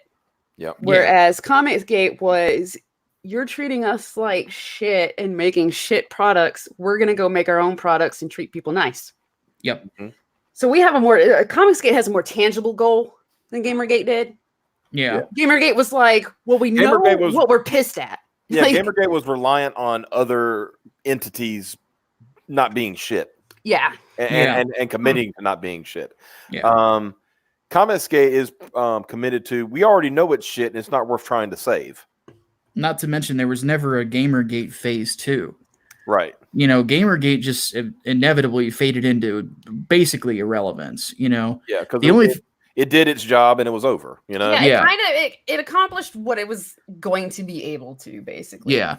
Well, the big thing about Gamergate is that there was nobody who was really willing to make the alternative in regards to it. There was never one banner to get behind, you know? Yeah. Like, they tried to basically boost up other sites like Niche Gamer and Tech Raptor. Well, look how that worked out in the long run for both of those publications. Mm-hmm. What they managed to do, though, is some publications are circling the toilet. Other publications actually had to put a shit. Yeah, we did ethics policy. Yeah, they actually some other sites actually had to start posting ethics policies and holding. They're supposed to be holding their journalists to it, and their journalists did start actually putting like disclaimers or whatever at the beginning. Yeah. Two things that happened was that what you said about the ethics policies, and that you can say that Gamergate did force the FCC to start enforcing rules about advertisement or FTC, I should say, not FCC, but FTC. Yeah. And as Darkman mentioned with Xavier, just who he is, Xavier says in the chat, said Gamergate ended after SPJ airplay, and I agree with that because that was basically the Society of Professional Journalists admitting we were right. Yeah, exactly. And that's just sort of how it goes. Mm-hmm. The thing about Comicsgate that I find has made it so intriguing is that it has its own GG Revolt, oddly enough, but they're not getting really any headway. Right. The OG CG crew, which is barely made of anybody who was name-worthy during the early days of Comicsgate. Yeah. Hell, one thing I found that was hilarious is like half the people that claim to be OGs, their channels, their YouTube channels were started a year after Comicsgate even started. Yeah. So what the fuck are you talking about? But it's like, you think about it, a lot of the names either quit or moved on to making comics. I mean, me, Doug Ernst, and your boy all make comics now. Right. It makes no sense to me. But the big thing about it is like their narrative makes no fucking sense. It really doesn't. If you want to say it's like, you don't have the X-Men, you don't have Captain America. Well, okay, that's true, but the people who do have them largely don't give a fuck about you. They don't want to sell you comics. We do. Mm-hmm. So if you're just a fan of the X-Men, that's fine. You're going to be waiting a long time for Hickman's working on the X-Men. I hear he's still doing pretty good. Mm-hmm. But there's a lot of shitty X-Men comics too. Yeah, that one good Hickman comic is also flooded by like 15 other non-Hickman comics that are trash. Yeah, exactly. It's like him and Brian Edward Hill are the only guys who are really putting in hard effort to earn dollars, Yeah. And the only other comic that the only comic I regularly read from Marvel is Venom. That's it. And then DC, I rarely even read anything from them anymore. It's just the Zoe Quinn thing really, really, really made me sick. Yeah. I'd already turned off the faucet for those two, but that kind of like I'll never turn it back on for you two again. Yeah. Because Rome wasn't built in a day. Right. And I think that's something that these guys don't really understand. It's like we have a goal of basically carving out our chunk of the market. And it's going to take time. Yeah. But it's very doable. I just want to point out Drew, aka Mr. E. I believe he's Captain Love is his. Yes. Yeah. Shout out. Yeah. People are sharing in the chat. Good. Buy some chewing gum on me. Be sure to share it for $2. I appreciate that, brother. Yeah. Every little bit helps. Drew really good dude. Because him and Rob, who's doing Cyborg USA, were on a stream together. Mm-hmm. And he took some hard news on the chin, and I know that that's not easy, but I'm glad that he took Malin's advice with a lot of things. Yeah. Because that's some people said that I did really well in that. I'm like, my campaign had been going for a few months. I had straightened out a lot of issues with it. Yeah. You had already gone through and corrected some things, and yeah, I remember I was the one that pointed out to you when you launched. I was like, "Where's the page count?" And then you tagged in Hatman and said, "Put the page count in there." Yeah, exactly. That was funny to me. That's another key. Get somebody you can boss around. That's perfect. I got Piper. Piper, go do it. God damn it. I got Hatman. And but no, Hatman's about as loyal as you can get, and that's why he's a good friend. Yeah. Yeah, I never had a problem with Hatman. I thought back, I was like, is there anything that he has ever done that I would find weird? I mean, the only thing was like the mini meltdown he had with KIA. And that seemed like he was more trolling than anything. Yeah, and he was having a rough time around the time, just in life. So it was understandable. Relationship problems, stuff like that. Don't need to get into it, that kind of thing. But that happens to everybody, right? But it's funny about Gamergate. Mike's gonna know this. Mike, not Smiller. Mm-hmm. He's gonna know what I'm about to say, and it's gonna be funny. I can say that Gamergate did produce one legitimate misogynist. Oh no. There was this guy. I'm not going to say his name because he's not relevant. He's not even around. I don't think he's hardly online. I've never seen him online anymore, And during Gamergate, he was one of the diggers, right? Did a lot of digging on stuff and stuff like that. Generally okay. He had a little meltdown if you remember Jennifer Daw. Yeah. She had her, the whole Steam project and trying to push it and everything. He had a little problem with that because when Total Biscuit retweeted it and basically got it, what was it called? Green light was the thing at the time. And you could ask Mike. We were explaining to us like, dude, there's no money involved here. It's literally voting. Yeah. It's just like what a politician would do, right? Go vote. Go vote for me. Yeah. And I said that's all it really did. I mean, hell, Gamergate memed fucking Brianna Wu's green light. Because we wanted to see stand in its own two merits, and it did not. Yeah, it did not. But anyway, and then as things went on, he apparently had a bad breakup with his girlfriend, and he legitimately started hating women. Right? Yeah, I think I know the guy you're talking about. Yeah, okay. Because he actually said on one point on a tweet, he said women are retarded children. I was like, Jesus, dude, what the hell's wrong with you? I didn't know he was going through a breakup or anything like that, but Total Biscuit. How badly did that coochie hit you? God damn. I mean, Total Biscuit died of cancer, if I remember correctly. Yes, he did. But for his foibles and maybe for some of the friends he had, fuck Jim Sterling. Never forget that Jim Sterling left the Escapists the instant that they established an ethics policy. Mm-hmm. Yeah. And also that he also threatened the life of Alexander Macris when he did so. Yes. A lot of people don't want to talk about that part. It's kind of hush-hush. Yeah. But Jim's a piece of shit.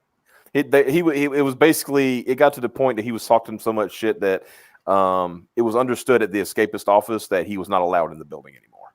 Yeah. Damn. But Total Biscuit, which is hilarious because with Jim, all you have to do is say, "Come get it," and then keep taking one step backwards whenever he does. Give him about 10 and he'll be out of breath.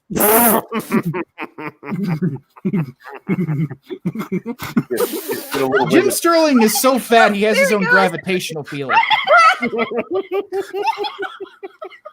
And he's about as bright as a dead light bulb.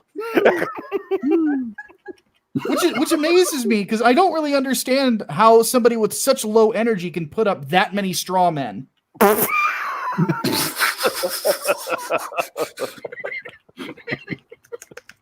I can go all day when it comes to gym. Like between Sterling and fucking, it's kind of like what did you say on a tweet the other day? He said, dear Lord, thank you for making my enemies ridiculous. Yes, like dude, like with me, like there's some history between me and Jim. I don't know if I've told you guys this. So when I worked at Blistered Thumbs, so this is way back in the day. When I worked at Blistered Thumbs, there was actually a point in time where Jim asked Joe for me to stop talking about him and calling out his bullshit on Twitter. So you had a Terry stop typing moment. Yes. Basically, he's basically said, you can comment on journalistic ethics. I'm not, so I guess I was the OG GG or two. Oh, you were a proto GG, like I'm a comics gay. Okay. I guess. But when he's like, you can talk about ethical problems, and I agree with you, but we cannot afford to piss off all other publications, especially at the time Jim was at Destructoid. Mm-hmm. I'm like, but he's a piece of shit. Like and then he went on to another live stream and mentioned us and said something about the quality of our editorial. Well, guess who was one of the editors there? That was me. Oh. So I'm like, oh, you fat sack of shit. So yeah, ever since then, I have very much not been happy that he, instead of dealing with the things that I was saying to him and actually taking that shit on the chin, he went around me to my boss to try to get me to shut up. Jim is a fucking coward and he's fat. I turn into fucking Scott Steiner whenever that comes up. Like he's fat. This fat sumbitch. This fat son of a bitch. Oh, look on the bright. Talking to all of us have been world champions. And this fat son of a bitch call us all out. Well, look on the bright side. I think you got one over on him in the long run. I mean, look at him now. He's like a 2-bit wrestler in that weird league. And on YouTube, you can watch videos of him taking a steel chair to the back of the head. Fun times. Well, or pretend to take a steel chair to the back of the head. And the thing is, he can't even be original with that. He fucking stole Cody Rhodes' like old gimmick from WWE. He became Stardust instead of Stardust. He was Stardust. I will freely say that that he is very much going to have a heart attack at some point in the future because he is so fucking heavy. Mm-hmm. Like he must weigh just for evidence. Like people who have seen pictures of me, whenever I tell them what my weight is, it's about 350 pounds. People are like, no fucking way you're that heavy. Mm-hmm. And I'll put my arms out and I'll say, try to lift me. And they will try, and then they can't get me off the ground. They're like, you are dense. And the Jim probably weighs if as much as I do, if not more, but has not worked out a day in his life. Mm-hmm. The human body is not meant to carry that much fucking fat weight. You sound like Tug when he was going off about what's his name? Scott Kurtz. Probably, but that's the fact is your body is not meant to carry that, and it takes a big toll on your heart. Yeah. So there's also some genetic predispensability to where you're more likely to be this thin or this stocky. Yeah. But even then, there is a healthy level of being stocky versus whatever the job of the Sterling. Yeah, because he's not super tall from what I remember. I think it'd be Sterling the Hutt. Yeah. He's not that tall. He doesn't have the frame to carry that kind of weight. Like I said, my shoulders are as broad as a fucking door. Like I can carry, and when I was, and this is just kind of how fucking strong I was when I was younger, was about 17 years ago, I could deadlift 650 pounds twice. Mm-hmm. And could have kept going. Like that's I'm built for this sort of shit. I'm a giant fucking ox. Yeah. You know, Jim is like a very unhealthy weight for his size. And he wonders why he's sick all the time. It's like your heart is just not able to take it, man. Yeah. Also, he's probably a lot shorter than he should be. You know, all Yeah. that weight compressing the spine. Good Lord. I'm looking at some of these clips. He's just so fat. I know. I listened to his wrestling clips. Oh yeah. You know what? I'm gonna put one up. I'm gonna skip around on it because it's rather long. Kind of annoying too. Put the funniest parts. If you can. Get his debut. I'm surprised there's not a super cut of just Jim Sterling doing funny wrestling shit from somebody that hates him. Right? All right, let's see. Let's share this.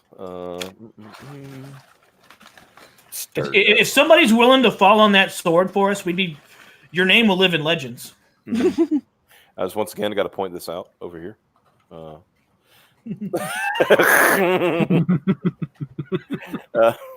right, here is him making. I'm gonna kind of turn to Get to the in-ring stuff. Yeah. I want people to see what I'm talking about here. I do want to see this his entrance though. Look at this fat sucker. But you gotta move Michael Beacon out of the way. Oh, did I got Michael Beacon away? Hold on a second. Yep. Sit down, Michael Beacon. That's your turn. You're blocking Jim. There we go. All right. Where about? Oh, wrong window. Boomer moment. Okay, here we go. We're trying to sell comic books, not glass. Look at his ass. I mean, there is zero muscle on that body. No, he's more ass. He now he is all stomach. Mm-hmm. Like, oh my, like that's Jesus. Oh God. He looks like Grimace. He's built like Grimace. Oh fucking God. Do you guys remember Big Mama's house? Yeah. You know, when they had Martin Lawrence in the fat suit but with no clothes on? Mm-hmm. It looks like that. It looks like Martin Lawrence in a fat suit. He does look like Grimace though. Like, yeah, he looks like holy fuck. I want to see him get in the ring. Oh God, he's got a. Oh, that's the only way he could do it. Okay, I'm done. Not only should somebody clip a bunch of them, but they should do sound effects for them. Oh yeah. I mean, just look at that gut. Look at that gut. That is scary. That he looks like he would need a card at Walmart. Baby man in a onesie. You know those dudes that have a fetish for putting on diapers and shit? Yeah. Oh God, they gave him the mic. What are you doing? He looks like that. Like some wrestling, hopefully. Yeah, I've seen this clip. He cuts like a long promo, but God, these camera he's got titties. Yeah. Yeah. Piper, those are bigger than yours. Damn. Hey. You know. Oh God, does he do that whole shit like fight in the blue light and bullshit? Probably. Oh no. What a venue. Right? This looks like a dive bar somewhere. Yeah, dude. I was like, these people. I think it is, isn't it? Yeah, these people were not here to fucking see wrestling. They were here to fucking get drunk, and they said this shit started. Right. Suddenly, a wrestling match broke out. Why are we still then talking? He's talking again. I want to see Fat Boy do some moves and shit. He's doing heel shit, so he's refusing to do anything. Okay. But just to kind of compare something. So I will be fair about myself for a second. Yeah. So here I is. So I'm very much a large gentleman. Mm-hmm.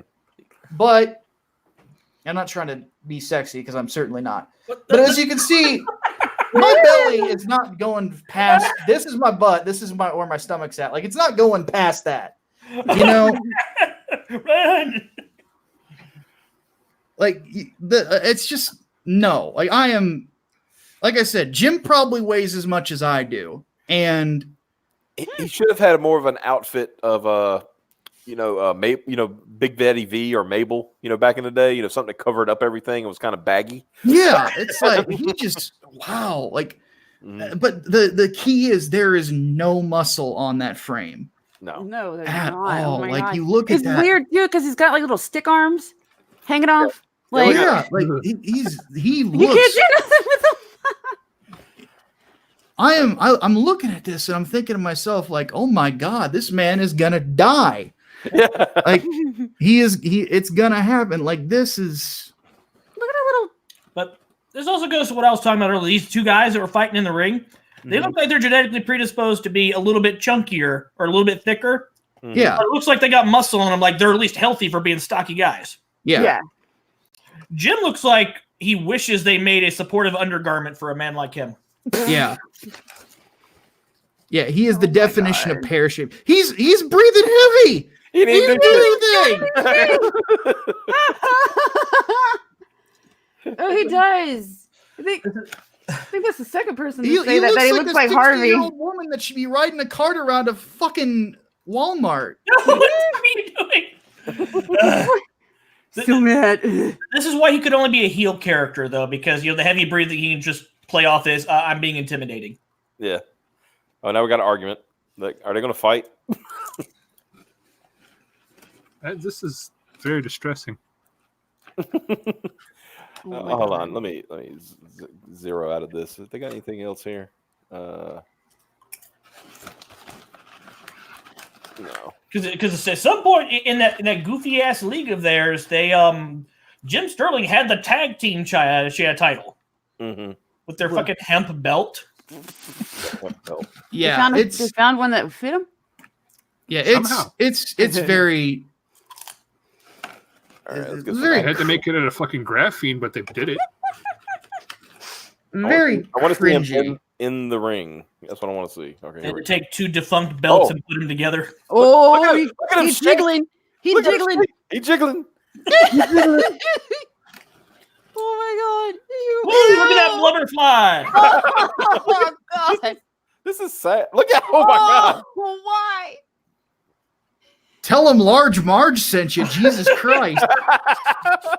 This reminds me of Homer doing the BMI test where Dr. Hibbert jiggles his fat and times how long it takes it to stop.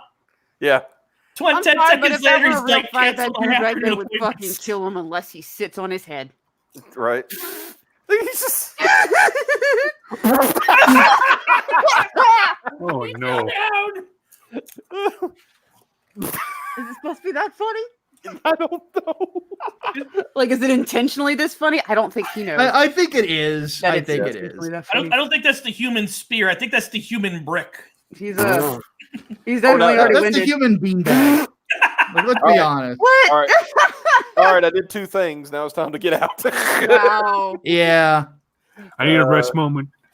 I gotta see. I gotta get him back in the ring. Oh my god. Still on the sidelines. Bruh. Let's see. Okay, they're doing. That outfit is Jesus, so look at- wrong. Hold on. Pause. And the funny thing is, the dude that he's teamed up with here, that's what he should look like. Mm-hmm. If he was healthy, yeah. Yeah. If he tried, I don't know, lifting a weight at some point. Yeah, and here's the thing: like when you're the body type for people that are bigger like that, it's called it being an endomorph. Mm-hmm. You know, you are broad shouldered, but you're broad hipped too. Yeah. And that for a man, that's kind of what like not powerlifters, but strongmen.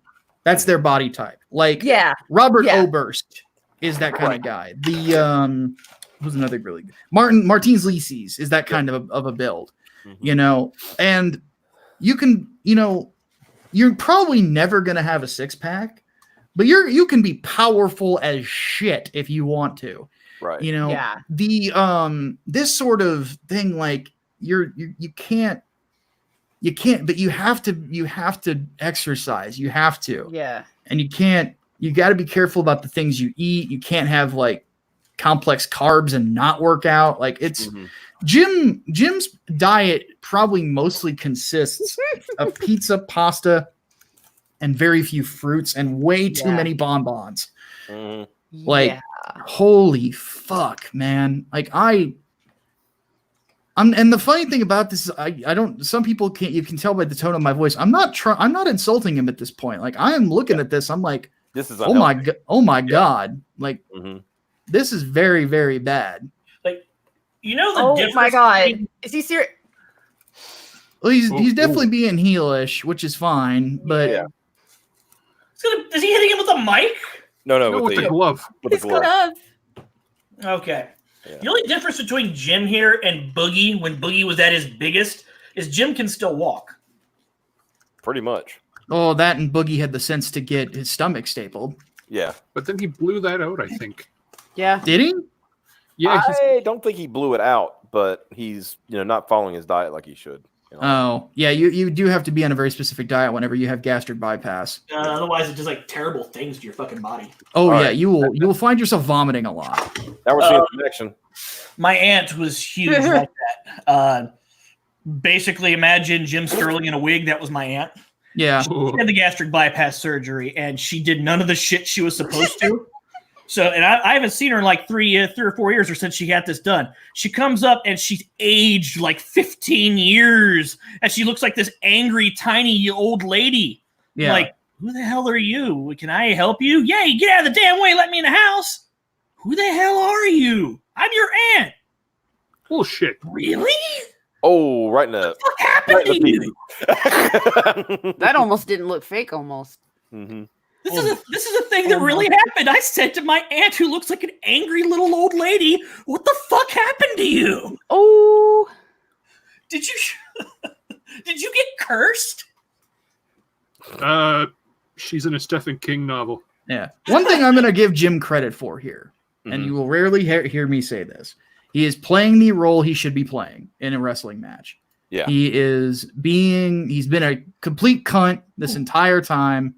Mm-hmm. And and we just got a heel turn in the moment. He should not be in there though. He should be playing a Jim Cornette sort of. He should be a manager. Yeah. Yeah. He would probably do pretty well. Like somebody mentioned in the comments in one of the videos previous, I think, that if he just wore his dictator outfit. Oh yeah. He would look exactly like an even fatter version of Jim Cornette, And Jim is not a small guy. Hell, he could even take his brand with him. That's the people that are loyal to him that fall under his management. That's the Jimquisition. Show the Atlas Stone thing, Atlas then Stone? People will see what I'm talking about. Right down there, Robert Ober's comeback. Okay. This is one where you'll get what I mean by endomorph. Okay. This is the kind of body type that they have. They're Robert Oberst is 6'7", broad shouldered. He's got a huge hips too, which is how he's able to do shit like this. And this is incredible. And just to point out that Robert is on the left hand side, and to put this in perspective, Stoltman is not a lightweight. No, Stoltman's huge too. Yeah, so very lean for a strong man. Yeah. So if I don't I can just turn up on this one just to. Yeah, this is badass, by the way. And things like that because this was to get into World's Strongest Man. Right. Yeah. So never feel bad if you don't have a chiseled freaking surfer's body or whatever. Yeah, that final stone, by the way, is 440 kilograms, which I don't know how that translates into pounds. These strongmen can afford to make a mistake and Mike, neck and neck to 400. How many? 450 kilos. Third stone, and this is a dead heat right now, Aaron. Or 440 kilos. Sorry. Yeah. Well, it's got the pounds on the. Oh, this guy. No, it's 400 pounds. Yeah. Well, watch how quickly he lifts this. Yeah. 440 pounds. Oh shit! And all he has to do is reset his grip. Yep. Bam. Robert Oberst back into the world. Oh, he's gonna. There it is. His signature strong. But that's an endomorph for you. What an emotional win for Big OB. Remember, if you're predisposed to be a little bit stockier, yeah, you can get super thinner than you should be. You're not going to look right, though. I mean, look at Drew Carey. Drew Carey was supposed to be a stocky guy, and now he's Bob Barker thin with a weird head. Yeah, it ages you, too. Yeah. It makes you look very old. People wonder why I still look as young as I do. Because I still lift weights. I try to keep my muscles up. Mm-hmm. I mean, look the way in that slow mo just really shows how effortlessly he put that up there. Oh yeah, he's a freak, and he's not even the strongest man in the United States. No, that should tell you something. Exactly. The strongest is it's Martins Lisi's right now. It's him and Brian Shaw are the top two. Yeah, and Shaw is a monster. Yeah, Shaw is scary, and the fact that he's as nice as. The fact that Brian Shaw is as nice as he is makes him even scarier. You don't need to be mean when you're that big. No, you don't. So he's like a big guy named Tiny? Yeah. Sort of, yeah. Show that stone lift, because that's... Well, actually, no, you might get flagged for that. Don't do it. But no, well, or don't play the audio. But by the way, that F-150 Shelby is a badass truck. Oh fuck yeah! And he was replacing one that he already had. Yeah. Well, here's one for 2017 when he won the Arnold Strongman. He's a surprisingly good deadlifter for a man that's that tall, because he's 6'7", 6'7", 6'8", something like that. And for those who don't know, like the benefit of deadlifting, or what makes it hard for a taller man rather, is that it's a longer distance for you to get it up and for the to get what's called the down command. So let me I'm gonna do play by play while we do this. We're so mature. Yep. Well, real quick, you know, you had to say it, so I just got to real quick. There it is. Just real quick. There you go. But anyway, so the thing about deadlifting, and I say this as somebody who's really good at it, is that humble brag and all that. But thing about deadlifting is that you do have an advantage if you're shorter, because your legs aren't as long. And so, because whenever you deadlift in a competition, when you bring that weight up in front of you, there's somebody across from you waiting for you to be in proper position to where the lift is finished. And then they will give you what's called the down command, meaning you drop that weight the instant they tell you that. You don't hold it longer because you might pass out. Yep. That's what I had to Eddie Hall when he broke the record. Yeah, say Eddie's insane. Yeah. But yeah, but if you're a taller guy, that's a longer distance for you to pull that up. Yeah. So the fact that 1,140 pounds. Yeah. The fact that Brian here can do what he does and be as tall as he is crazy. Because the person who's walking alongside him with the long hair, that's Magnus for Magnuson, who won World's Strongest Man 4 times, just as many as Brian has. Yep. And Magnus is about my height. Yep. So yeah, Brian's a freak. Because what's Brian, 6'8"? 6'8", yeah. Yeah, 6'8". He and the Mountain are the 2 tallest strongmen in the world. Yeah, he's 6'8", like 420. 420. Here's his deadlift. Look at that. Yeah, his form is perfect, by the way. He's really good at it. Like, there's not a lot of people that can deadlift as well as he does. Like, he's fantastic at it. But yeah, like that right there where he nods, he's styling on people there. Yeah. Here's 900 pounds. And that's like So that's over double his body weight. Yep. And he is, by the way, and here's what's crazy, he is very athletic for a man his size too. Now look at this. Like, this is an interesting thing where you toss this thing, toss those bags over. Yeah, that was 90 pounds. He just chucked through the air. Yeah. See, I can do that too. The only problem is I go with it. Yeah. I need to see that. I was like, I can do that. Whee! Back when I was learning how to bowl. Oh my god. That would have been like adorable to watch, honestly. Right, good times. Yeah, he almost caught it. He almost caught it out of the air with one hand. He is a freak. And he's the nicest guy in the world. Now think about this. There's his son, and that's him. It's just like, yeah, how ridiculous. Like you'd be like, normally if you saw a guy on the street holding his son, you'd be like, oh, about 6 months old. Wouldn't surprise you if that child's like 2. How small it is. This man was born to breed linebackers. There's Mark Henry, who's the man. Yeah. And Arnold. Yeah, here's the log press. This is also ridiculous. Chocolate drop. Chocolate drop. Just this right. This is ridiculous. Look at this. Woo. Overhead. Bam. Like nothing. And he's wearing sunglasses while he's doing this too. Yeah. Like, deal with it. How can you not love this guy? He's so awesome. Yeah. And like I said, really, like I've been watching his videos for like a few months now. One of the nicest guys. Yeah. Like, seriously. Well, if you watch the world's the strongest man in history on the History Channel, you'll see he is very humble, very nice guy. Well, they're all like nice guys. Eddie's like you said, Eddie's crazy. But yeah, Eddie's hilarious. Yeah. Because like I remember when Brian on his channel, he talked about he was going to lose some weight Try because you remember that, don't you?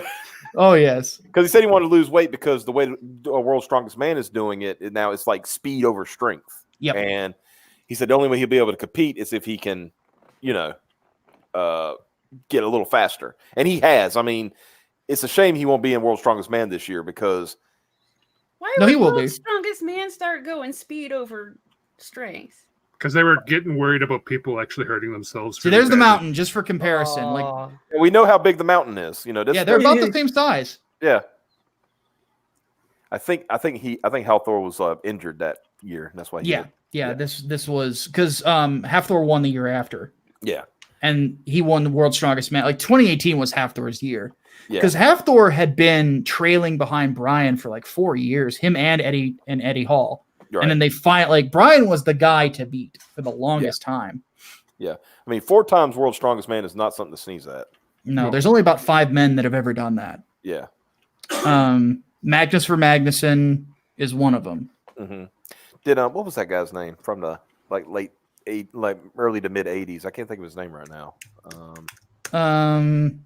Because I know he wrestled in WCW for a while. Bill something Meyer. Bill Kazmaier. Yeah, Bill Kazmaier. I think he did. Was it 3 or 4? It was up there. He did quite a few. Yeah, he had three wins. The person who has the most is Mario Pudanowski from Poland. Right. And Pudanowski was a freak. Yeah. Like he's scary strong guy. Mm-hmm. Wasn't it? Speaking when you're talking about Mark Henry, like the inaugural Arnold, he won that, didn't he? Yes, he won the he never did World's Strongest Man, oddly enough. But he was considered the World's Strongest Man at one point, just uncrowned. Yeah. But he because Mark was a power lifter. A lot of people don't know that. He was a power lifter. Yeah. But he was able to do something with the Thomas Inch dumbbell that I don't think Shaw's even done. Oh yeah. And that's he clean and jerked it. Yeah. What the fuck? What? Not what it sounds like. Man, I just said it was getting gay as hell in here, and then he pulled that out. Welcome to the boys' locker room. Cleaned and jerked it, and then he was all sweaty, and there was a mess all over the place. Well, he was sexual chocolate. I mean, what do you expect? Yeah, that's true. But no, bring up Mark Henry Thomas Inch dumbbell. Wait, is this where they fucking jerk it and shit? Is that So so I have to explain this now. So the Thomas, because a lot of stuff in men's sports sounds kind of gay, but kind of gay. Yeah, the Thomas Inch dumbbell. What makes it such a hard lift to do is it has a super wide handle on it. In fact, let me do something real quick. I'll be right back. I just bring that up. It's going to be a poor quality video, but I'm not going to show the WWE's version because I really don't. It's time for me to show off. Wide handle. Does that mean so to pick it up and then it's unbalanced? Yeah, Did you? I don't know if you heard that slam. Yeah, I heard it. Yeah. So this zoom in this is a 35-pound dumbbell. Mm-hmm. Yeah. You can see the 30. Here, let me reorient my lights here. The fact that I can toss this around the way that I do should probably give you an idea how big I am. But anyway, so as you can see, the radius of the handle like this is not that big. I can get my hand around it pretty easily. Yeah. The Thomas Inch dumbbell, probably about double the radius of this. So what makes the lift hard is not so much because pressing it overhead, not that big of a deal. But what the gimmick is it requires grip strength on top of the ability to press it. So that's why it's such a hard lift. Mm-hmm. There you go. Yeah. I just got to put that up there while he's up there. Yeah. That would be the thumbnail if we didn't already have one. Wait. I can do a little better. Oh, yeah, here you go. Yeah. You should still capture that and use it for do it, please emergencies. Yeah. That'll be good. But also get a good one of where it says you can't jerk it, you have to clean it and jerk it while he's up on the screen too.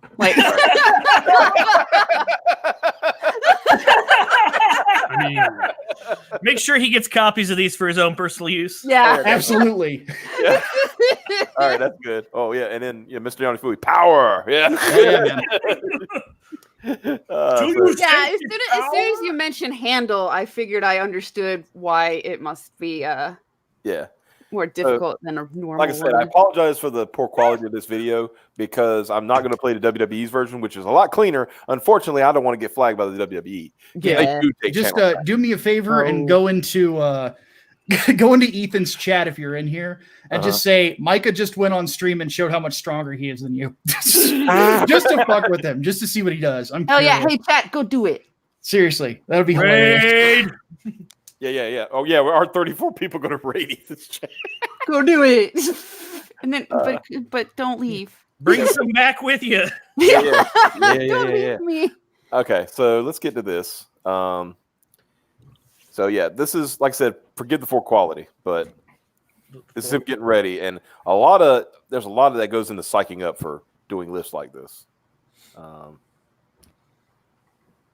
Some lifters use ammonia and things like that to kind of give that. Yeah, some people use smelling salts. Mm-hmm. But I never used that. I thought it was cheap.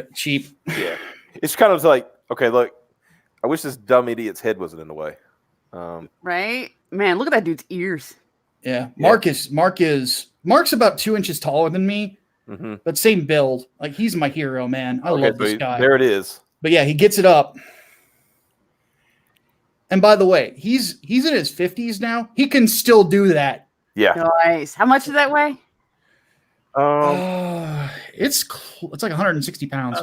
Can you show that guy who was in the way a second ago? That guy? Right? Yeah. Pause it. Okay, let me go back.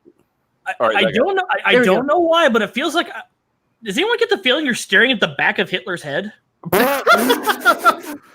You're not wrong. Oh no! The Ubermensch is one of the dark ones. It's Vox Day's worst nightmare. I don't know what it is about that guy. It's like, is that the back of Hitler's head? Yeah. Wait, no, that's actually a legitimate question. What is the cleaning and then jerking it thing in relationship to that? That's what he did. The clean is the bringing it up. The jerk is the pulling up to your shoulder and then pushing it up. Oh, okay. Kind of changing the hand position so they can put up. Yes. Yeah. Okay. Dark Gift has a $5 super chat. Looked away from the chat for a couple, and I looked back, and Piper's jerking things. Oddly, I'm not surprised. I mean, I'm just saying that the screen cap of me flexing with that weight better be on Twitter in about 5 minutes. Yeah. Or I'm gonna be very disappointed in this chat room. We got 31 Beamsters in the chat. Somebody make that happen. Yeah, lift and push it. Push Both it real versions. good. I know Yana Fui's working on something right now. Oh, He yeah. better be. Chris says, "What up? What up, Chris? Good colors, by the way. Good colors." Hi. Medicare says, "I got to get some sleep. Have fun, folks." Yeah, appreciate you, man. Thank you for showing up. Appreciate you. I want to go check the campaigns real quick. Let me pull this. up. We're on campaign. Let us go. Conquest awaits us. The Spike Crimea is good campaign, this year. the Spike campaign by John Malin is at 1,025 backers. $44. That is 960-ish. Yeah, well, $960-ish away from Andrew Huerta getting another $1,000 bonus. If it gets to $70,000, John Malin will wear fake eyebrows for a month. So For real? yes, Just a month? I want him to walk around looking like that dude from Fooly Cooley. take a Those look at eyebrows. cash grab real quick. $79,295, 921 backers. But obviously, it doesn't mean anything till he crosses 1,000. You know, right? Obviously. Yeah. And just while I'm looking, let's look at Vinny through the woods at 94.08. So he's staying steady, but he is way outpacing his other campaigns. So he's going to do good there. Definitely check out, like I said earlier, guys, check out Grim Reaper 2.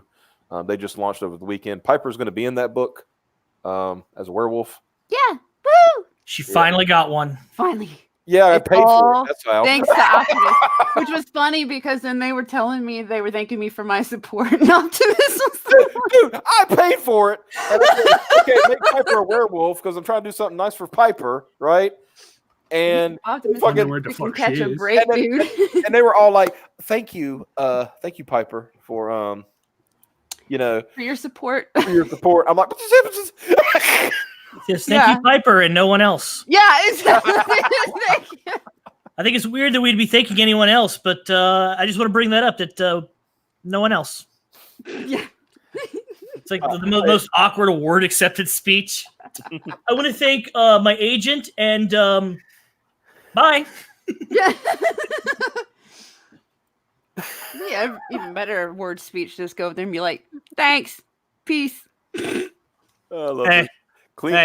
Cleaning is bringing it to the shoulder first and pressing up. The snatch is throwing it right up. It's not all gay at Fizz Giggity. There's snatch too. Mathematically, we can go gayer. Yeah, well, there's plenty of gay to go around. Speaking of gay, war campaign. Oh no! War campaign. Last night they made a statement. Was it a powerful statement? Pretty much. They said they were talking about Piper and showing her picture on there. Nice. And they said that Piper is on a channel called Graded Point 5, and we need to go and take it over. Yeah. And, and what did they say? And set Piper free? I think that was the... I think so. He kind of trailed off and was like, and stuff. Because I know as soon as he did, like, Pan was like, no, wait a minute. Yeah. Back in your hole, Piper. Who said you could talk? I mean, I love Pan's reactions. Like, his entire purpose on those streams is to go, wait, what? He's like, either that or wow. Yeah. Because I heard that, I'm like, and I said in the chat, I said, now wait a minute. Hold on a minute. I mean, they can, hey, okay, look, Ro, you paid $3,000 for the human Cecilpede, right? I'm very flexible. 2,000, you can have the channel. I can pay some bills. Dude, this would be really lucrative. Just rent me out to other streams. Yeah, they can have you anytime you want. It's like, yeah, there's, like, just bring some viewers back with you when you come back. Yeah. Here, you can have Piper. Just make sure you bring her back by 10 o'clock. You got a curfew. Yeah. She gets confused for children so often. We have to make sure she's in before the street lights go on. Right. You don't want to be the next victim of the kidnap story. Yeah. Oh my god. Mm-hmm. I got something else I got to bring up. Well, I think Mike went to grab a drink. Yeah. I'm back. Okay. Yeah. Let me find this. This is something that was brought up on. I was on Arch City Comics this weekend. The morning show, which I had fun. But he pointed out something to me that I didn't think was a thing, and apparently it is. Uh-oh. Let me get the article. All right, let's see what this is. I'm preparing myself to be shocked but not surprised. Oh, trust me. So gay. Yeah, it's going to be pretty. This is going to be pretty gay. Oh boy. This is an article on the New York Post. Doctors beg men not to masturbate with banana peels. Okay. Yeah, I thought that was real. That one's real. Yeah. What? I seen that. Is this a fucking problem? Apparently, all the doctors tell women to stop putting this and that in their snacks. Yeah. Don't put what they say. Yeah, don't put herbal. What was it? Oh, there's all sorts of stuff that they say. Doctors tell women to Wasp stop nest. putting. Yeah, stop putting this random stuff. And I'm like, who the hell is doing that? Ew. Fucking Hot glitter rags. bombs in there or whatever. Uh, There was wait. a lot. I think Rose's intent was to taking over the stream was to set Piper free to post more pics, of course. Piper can play. I don't control Piper's pics. She can throw whatever she wants. I post all the boobies I want. Oh, never mind. I ain't gonna say nothing. I I ain't gonna say nothing. Okay. But yeah, finally I see one floating around that's one for dudes. Sexual peeling. Somebody worked hard on that. Doctors have warned horny young men to refrain from using banana peels to masturbate. The latest bizarre sex trend circulating on social media. What's weird because the first time I've heard of it is this. Yeah. I don't think this is real. No, it's real. This is absolutely real. No, I feel like this is not a real thing that people are doing. No, it is. Are you serious? I am serious. It is. It's the closest thing to a blowjob, wrote one Redditor who claims he's been doing it for years. You sure he's not lying? No. Be right back. We'll find out. It is Reddit. It's an entire community dedicated to talking about this. This feels like something that would be on the F+. However, Dr. Diana Gill of prescription service Doctors for You cautions against the perverse practice. You could develop a rash or sores of the penis, which can be painful and might lead to infection. Okay, be right back. Not doing this. Not only that, but she claims a person with a fruit or latex allergy could be more susceptible to the reaction from a banana skin. Somebody with a fruit allergy might be more susceptible to a reaction from fruit. You don't Oh man. You know how bad citrus the citrus sores are in your mouth? Mm-hmm. And you don't take care of your teeth or whatever? Imagine having it on your fucking junk. Mm-hmm. Ew. And like Simon says, yeah, true. We covered that on Sunday. I said, yeah. And masturbating with a banana peel, reasons why white people are racially discriminated in your country. This is why white people should just turn themselves into the camps already. Okay, where was I? Oh, yeah. A person with a banana allergy is more likely to be allergic. Well, okay. No way. Editorial. Allergic to other substances such as latex.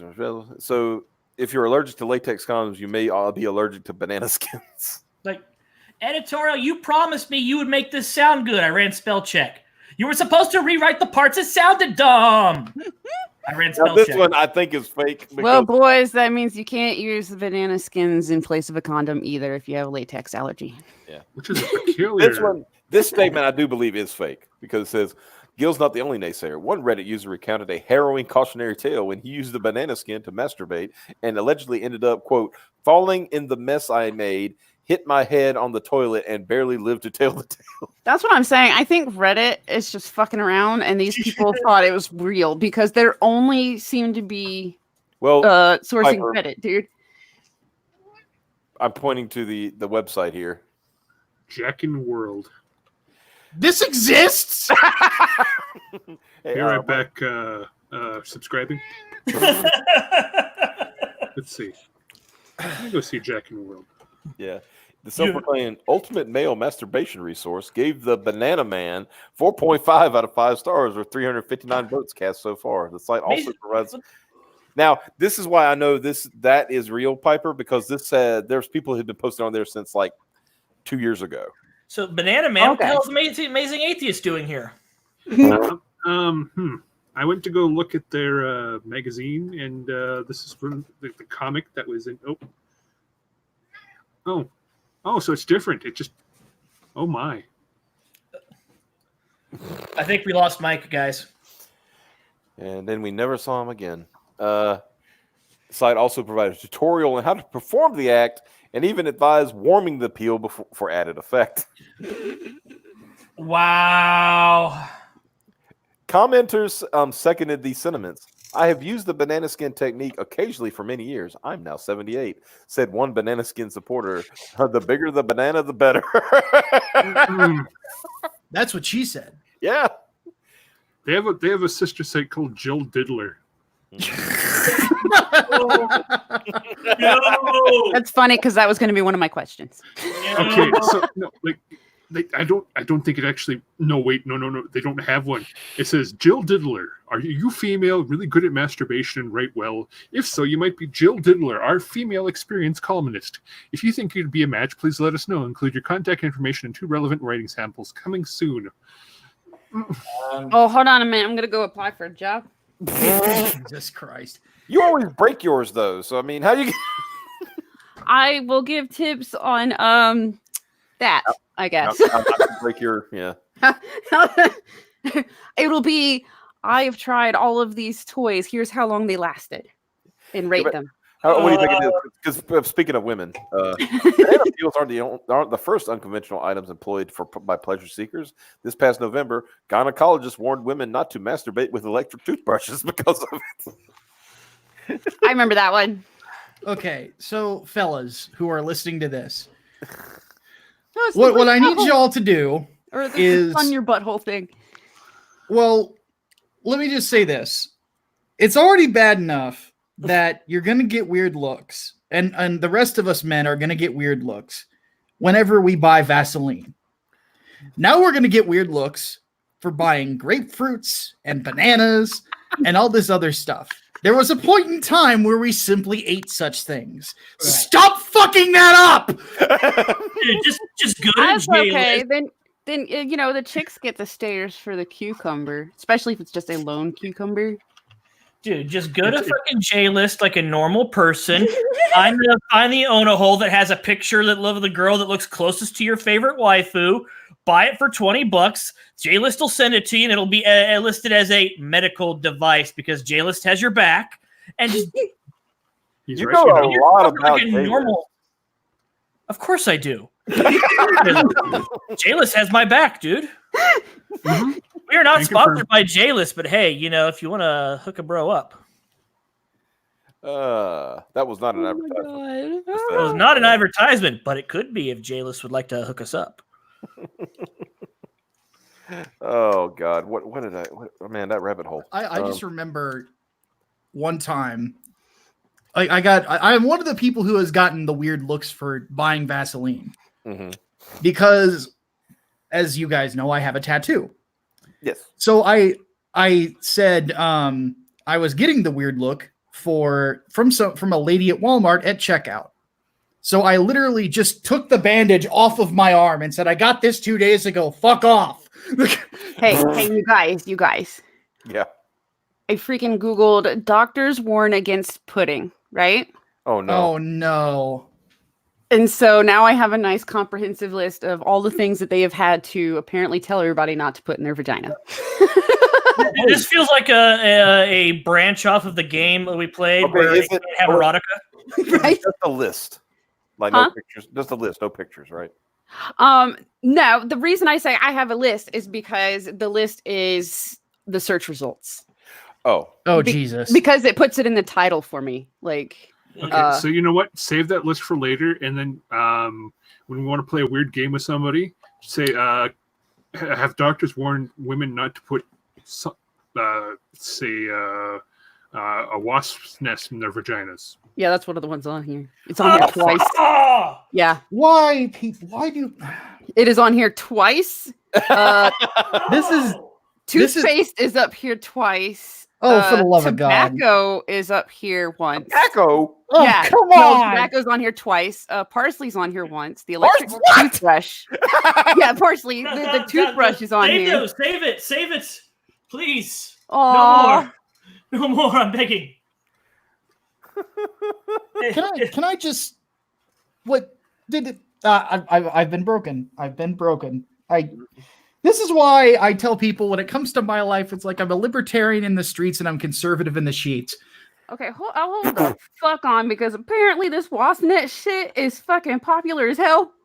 What? Standing like every other one of these is for don't put wasp the crater, like the prophets once said, and the ashes right now. are all gone now. No more. You don't have to sing the whole song. Stop. Jesus. I was thinking every time you take it 5 steps too long. What's wrong with you? Here's what's Micah's reaction right now.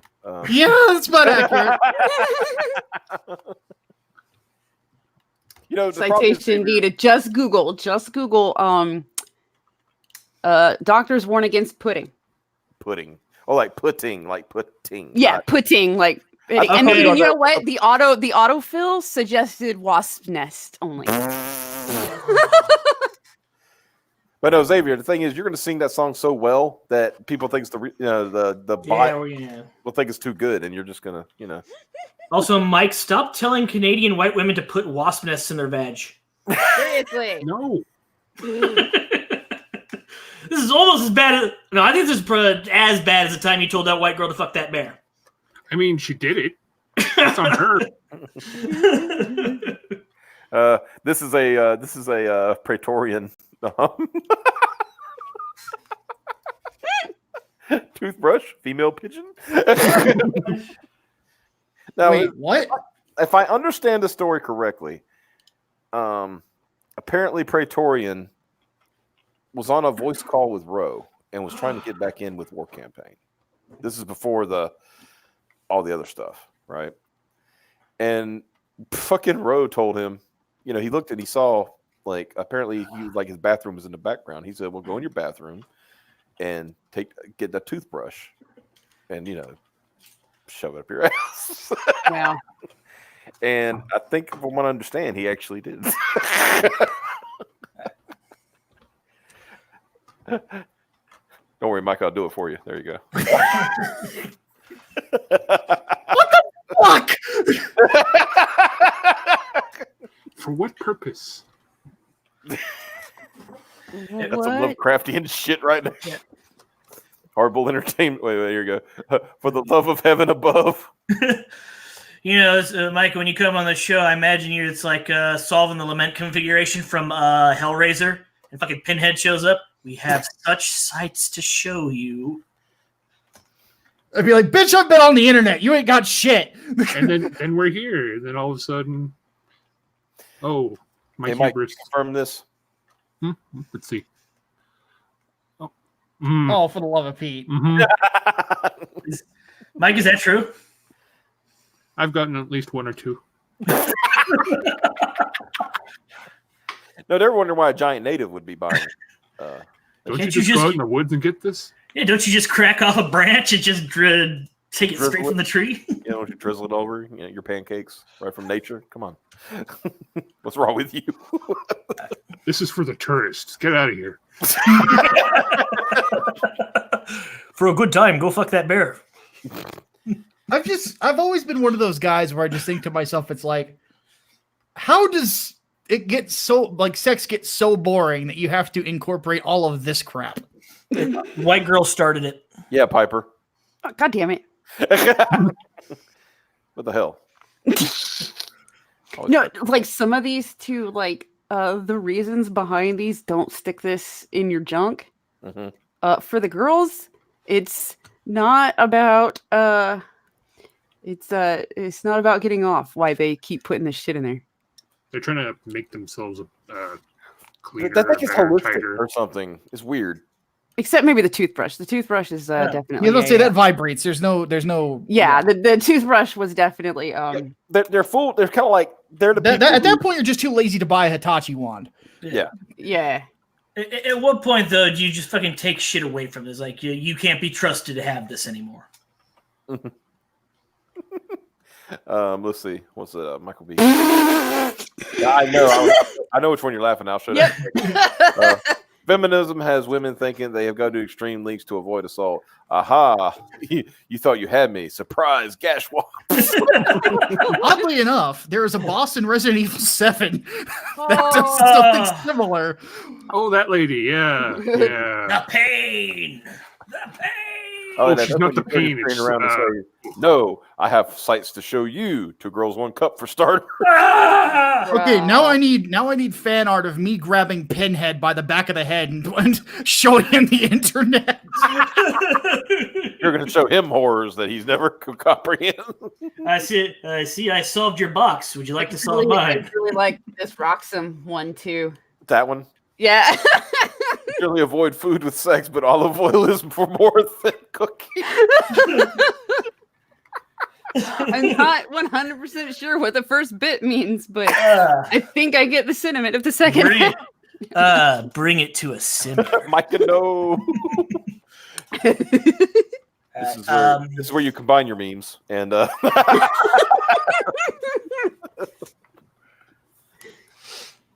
Yeah, I'm gonna get that when he, later on. I'm gonna grab those screenshots. Just I'm surprised that there's no All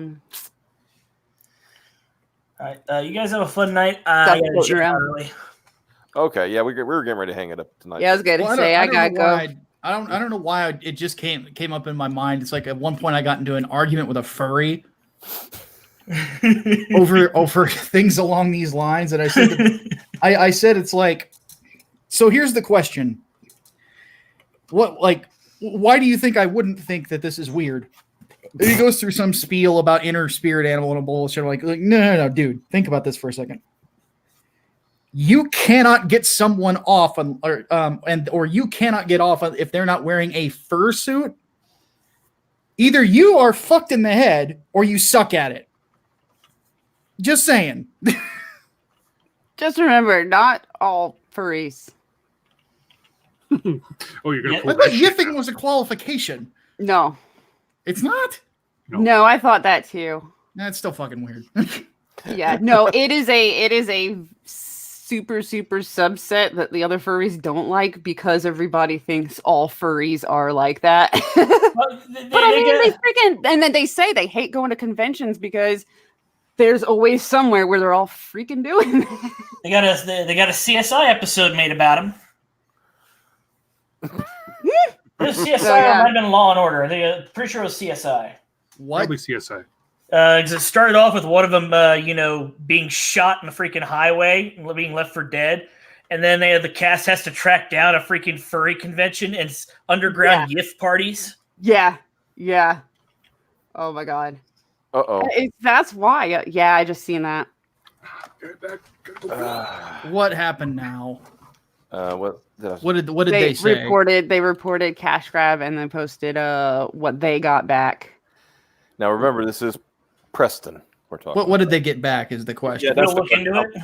I'm pulling. I'll look it says cash grab is under review, and because I mean that's great and all, but as Ethan said, as soon as he does that, he's going to go to his people at Indiegogo and say, "Hey, what's his name? Preston Poulter." And has Ethan said anything on it on his stream yet? I don't know. I have to look that up. And if somebody's watching both streams, pass that along. Yeah. I'm going to let me get a quick listen over there just to see if they're talking about it. Anyway, I'm going to jam. Some friends are taking me out for a late bite. I'll be listening on my headphones. Yeah. Later. Bye. Okay, yellow flash, I guess, informed him. But okay. Apparently check your DMs. And then after that, I will probably have to go. Check my DMs? Yeah. Oh.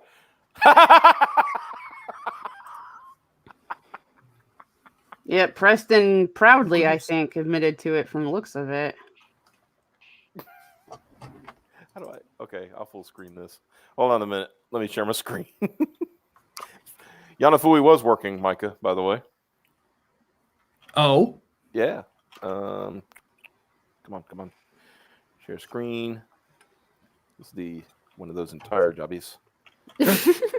And here you go. What the hell? Play, damn it. Oh, it's a... Yeah. There you go.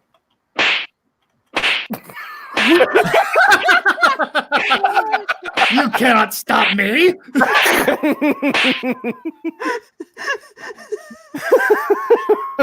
That's hilarious. That's great. All right, folks, we need to wrap it up for the night and all that good stuff. Damn, what the fuck? Exactly. But yeah, guys, thank y'all so much for joining us, even though we were going up against Comic Artist Pro Secrets, but hey, big enough pond, we can all have fun. I think this is the gayest stream we've had, and Cab's not even on it. What the fuck? Right? Cab, I can't believe it. But anyway, guys, thank y'all so much for showing up. Thank y'all for super chats and all that great stuff. And we will see y'all later. Y'all have a good one. Bye-bye.